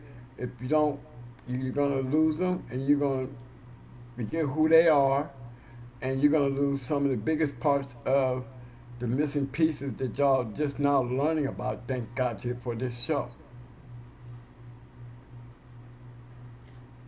Or y'all have still been talking about these old motherfuckers. You know? The names that I'm telling y'all are great kennels. They was part of that induction into the Hall of Fame of greatness of a time period that was bigger than anything in the history of the dog game. And their names rang, and they rang in a legendary status. Well, I can pull up all this shit and show y'all this time after time after time. And the bad thing about it, you know, the community, the upstairs community, has given very little recognition to preserve that. So how the hell are you going to preserve the game if you can't preserve the history? All the in-between gap of what happened in the New Jack, one of the biggest errors in the history of the dog game. Never been nothing like it. Nothing.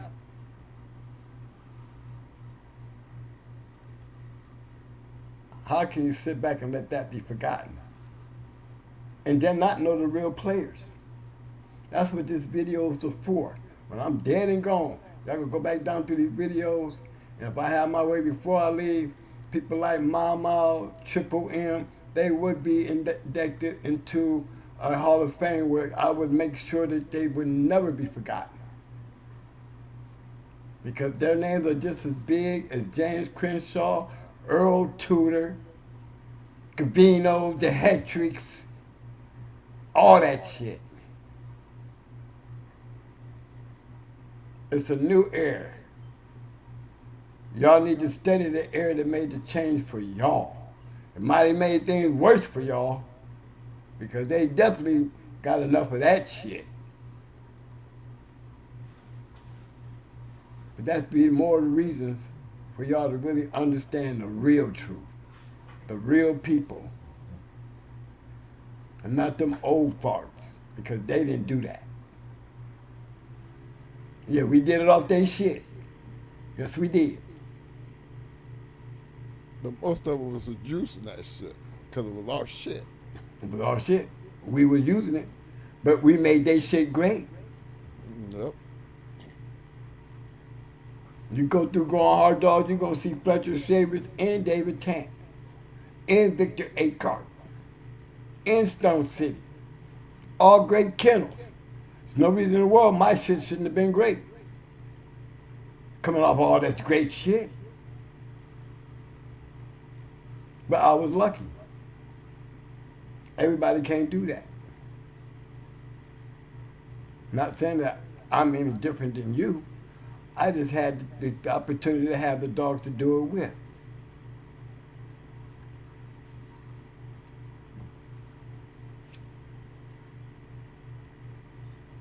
Okay, I'm dropping the mic again. Well, and I'm gonna leave it like that, cause like it's, you know, can't say it no better than that. Going hard. Hey, appreciate everybody for showing up, but y'all gotta help me out. Help me out here. We know that everybody can't be a breeder. Well, that is something that we all must agree to.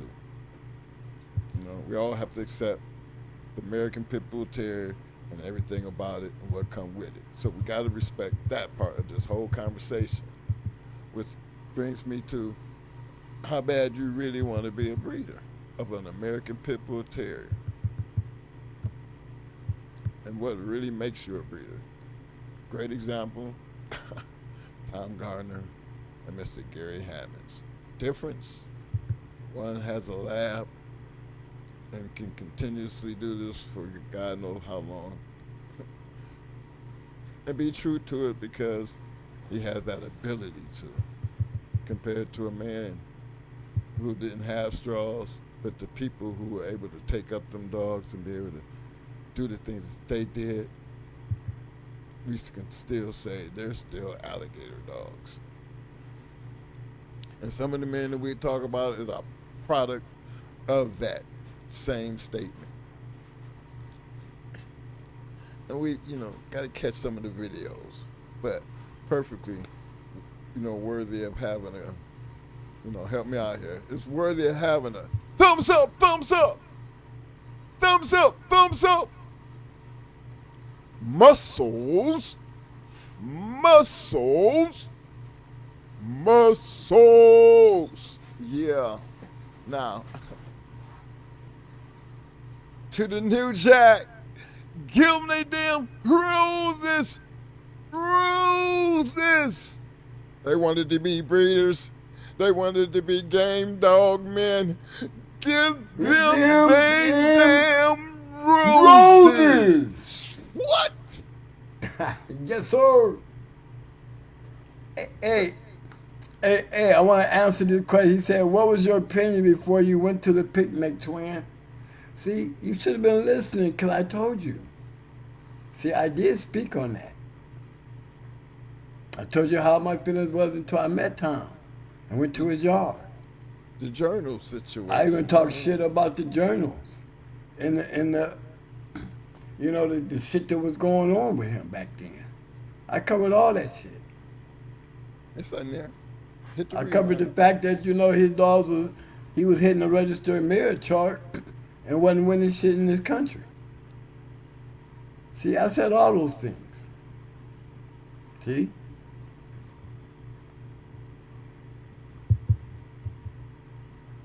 Gotta hear me now. See, I did an auto hold on you, and you know what I'm saying? I did an auto hold on you and took account. Okay? Big shout out to my man, Mr. Derek Lockett in the house. What up, fam? Yo, big shout out to my man, Mr. Vernon Star. Drop it in. What up, fam?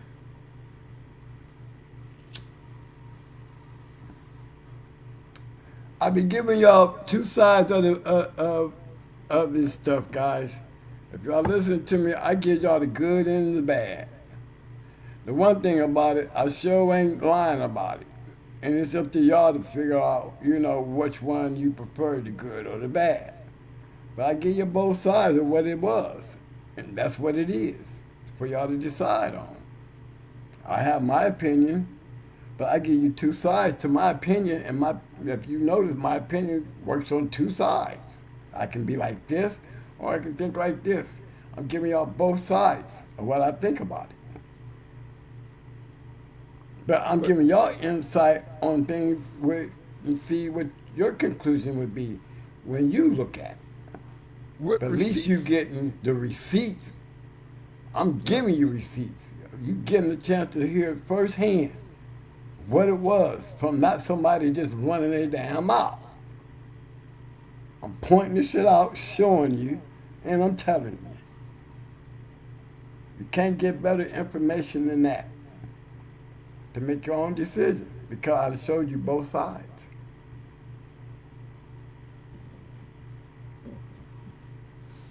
Yeah, I mean, believe it or not, that should be serious though, because it was come from a serious world. Yeah, it was. Dedication, preservation, baby, reality checks. You know what I'm saying? At least be honorable about it. Don't just let it be the papers. Put in that work, man. Ethics and definition, the responsibilities and costs of the care required to maintain high standards of the American Pit Bull Terrier. Let's start there. So, all right. I think that's the easy one. Okay, Mike, we will. Yeah. That's the easy one. Because it's you about, are you serious So we trying to tell you, man, look how serious these guys have we're taking these dogs. I mean, look at the years of it, man, to keep doing that shit and coming up, making that shit work like it was working. How can you not see and understand? That shit just didn't happen overnight. We show it in just such a time period, but then you think about each generation that he goes back. Man, come on. And to see it come all the way back to where we started at, and just realize that we wasn't the only ones doing it. Where you think we got the shit from? And can show you in many ways, but if you want a blueprint or some shit, I think Gary Hammond was one of them and Tom Garner was the other. It's just up to you to make your choice. Which one would you rather be? The one making all the money and got technology locked down, or be able to maintain and have more respect for the Hammond dogs that made them doing what they did without any straws? Alligator dogs, period, because you got, remember, Gary Hammond's, he had his line. Triple M had his line. Mama has his line. The Bandors have their line. Wrecking Crew have their line. All these were alligator dogs. And these were dog men who was winning with these dogs, championing these dogs, producing these dogs. Not just Gary. Gary is on there for a reason. Alligator. And everybody was fucking with alligator was doing their thing. It's just, when you say Gary Hammond's, his alligator dogs, the way he moved with his dogs, he moved with his dogs. That's why we find so many of his dogs with great dogs. He did it in a large number. Generations of that shit. Without straws. Hey, gotta give him credit where it's due. But did he have the best alligator dogs? Did he have the best alligator dogs? Would be my question to y'all. With all the people I named, and I said every single one of them had champions.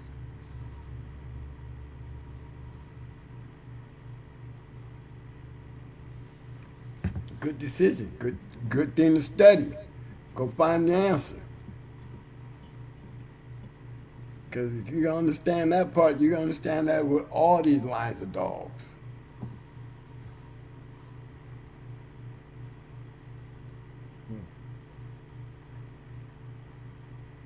Don't I just love it? I'm back on the bus.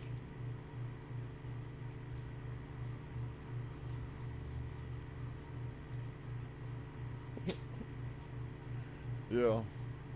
Hey, look, fellas. Appreciate everybody for showing up on this Friday night.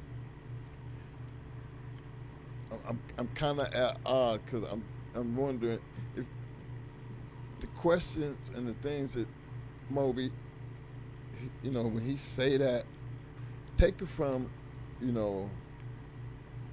years of passion.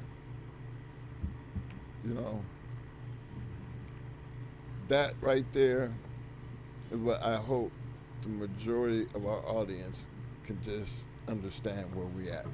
You gotta have passion for the dog to the point to where, what's the purpose? And whatever that purpose is, try to be the best of what you can be. I'm gonna tell you how to get there. Just have the dedication and the want to. Because that's what's going to make the difference. That's what has always made the difference.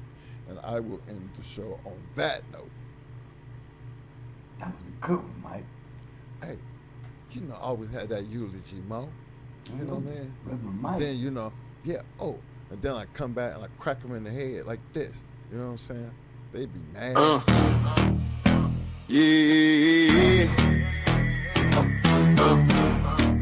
Better know my head, but I don't talk about it, be about it. That's the code we live in the game with them pit bulls. See the proof and how to give from the pit to the trophies. Every chain, every game. Don't talk about it, be about it, be about it. Don't talk about it, be about it.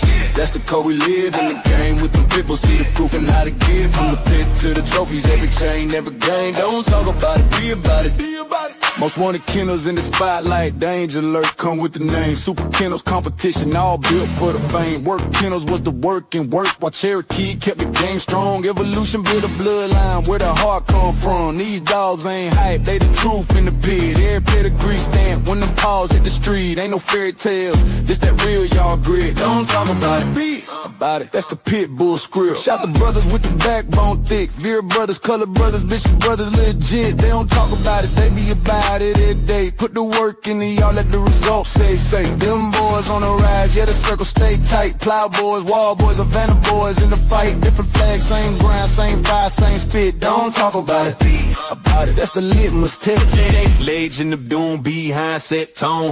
Locked tight, locked in, carved in stone. Church boys hold it with the pit bull gauge. Fruit colors on man, Sean B in the maze. Arsenal game deal, but your knife stay sharp. Only in America, walk them down, ram in the dark. DSK and Mad Ohio dog, pound by hard when they hit. Praise to the men who rock this shit. Don't talk about it, be about it. Yeah, they live it. Fat boy the legend, Bill Buster, real strong Southern bulldog, keep the bloodline long. Latin force pressure, sniper don't miss. Shaded day, shaded with a killer instinct. Twist, super night power, unit whole rank. Boot camp, click hitting like a Sherman tank. Little fine with the vision. Tennessee dog pound, got their eyes on the pit. All legendary, really the shit. Don't talk about it, be about it. Yeah, they built it brick by brick. Talk about it. Yeah, they built it brick by brick. Talk about it. Yeah, they built it brick by brick. Talk about it. Don't talk about it, be about it. Don't talk about it. That's the yard law, from the pups to the legends. Everybody stand tall. Every name on this track got a story that's lit. Don't talk about it, be about it. Every name on this track got a story that's lit. Don't talk about it, be about it. Call this some legendary pit bullshit, pit bullshit, pit bullshit, pit bullshit, pit bullshit, pit bullshit, pit bullshit, pit bullshit, pit bullshit.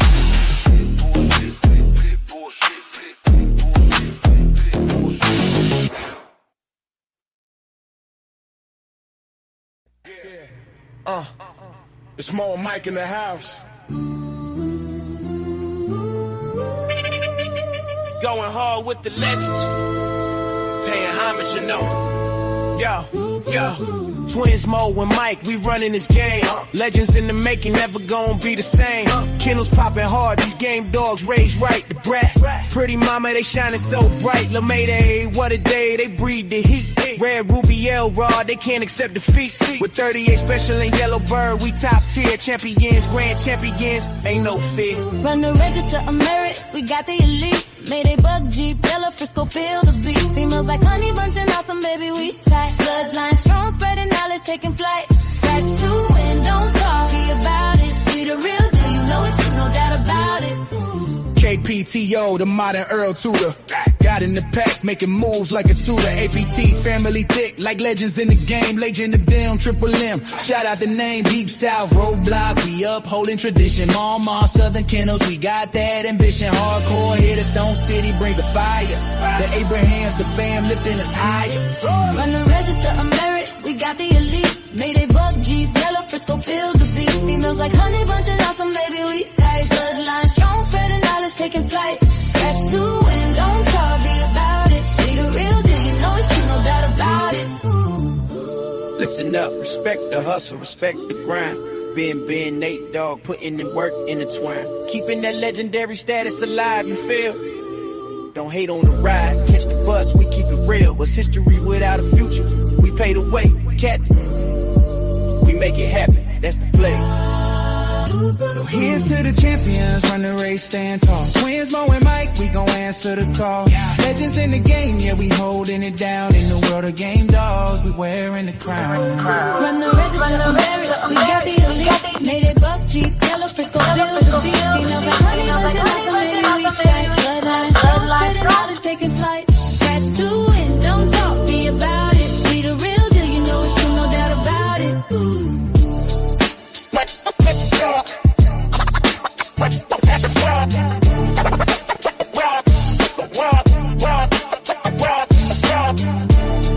Shout out to Ohio Cash, the man with the plan, Rastaman Boom, Schoolboy, aka the. There's levels to this game. Develop your game. Develop your game. Develop your game. Develop your game. Rob, rob, rob, rob. Rob, rob.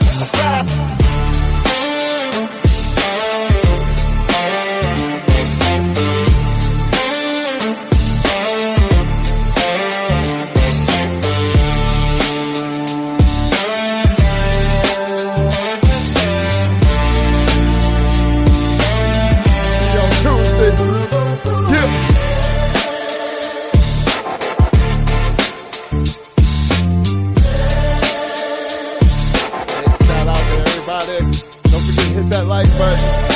Don't forget to hit that like button.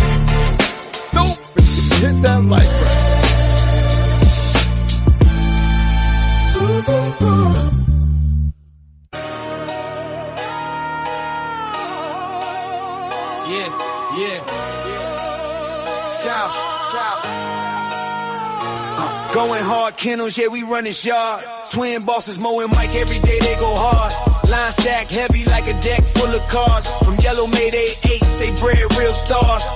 Welcome to the yard where the legends get raised, where the chain spots shine and the bloodlines praise. Grand champ King Kunta with that royal type stride. Red ruby in the pen, red hot worldwide. The brat in the cut, keep the hustle on track. Pretty mama got the look and the structure intact. L-Ride bring the heat, yellow bird bring the flame. Gus and 38 special certified in the game. What day in the ring, crowd love in the scene. Dogs moving like ghosts in the champion's dream. From yellow to buck, their foundation is tough. Yellow buck in the veins, yeah, the roots run rough. Mayday in the pedigree, ace in the spine. That old school fire still alive in the line. Twin brothers in command, pushing forward with pride. Going hard on the banner, let the whole world ride. Hard work in the yard, every sunrise earned. Legacy in the dirt, with every chain spot turn. No shortcuts, taking no champions bought. Just blood, sweat, time, and the lessons they taught. Going hard kennels, yeah, we run this yard. Twin bosses, Mo and Mike, every day they go hard.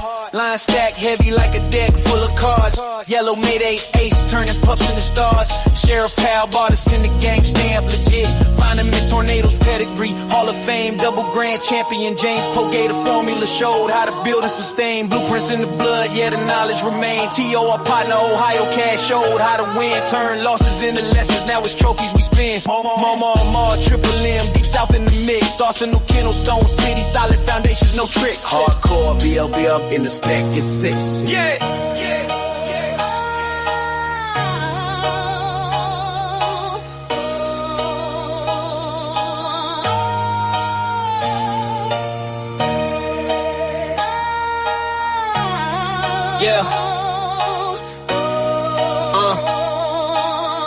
Tom, Dick, Todd, Tony Wade, Southern Kennels, real ones through time. Time from Pro Set, Windy City, combined in place, low type, apex pressure built for the chase. Gotta eat boys, black ice, hunger sharp as a blade. Third verse for the legacy, every debt fully paid.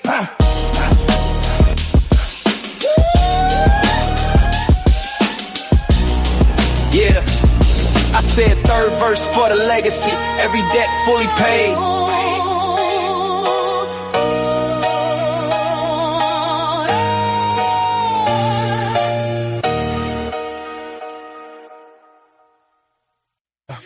We in the trenches, feel that hunger in the air.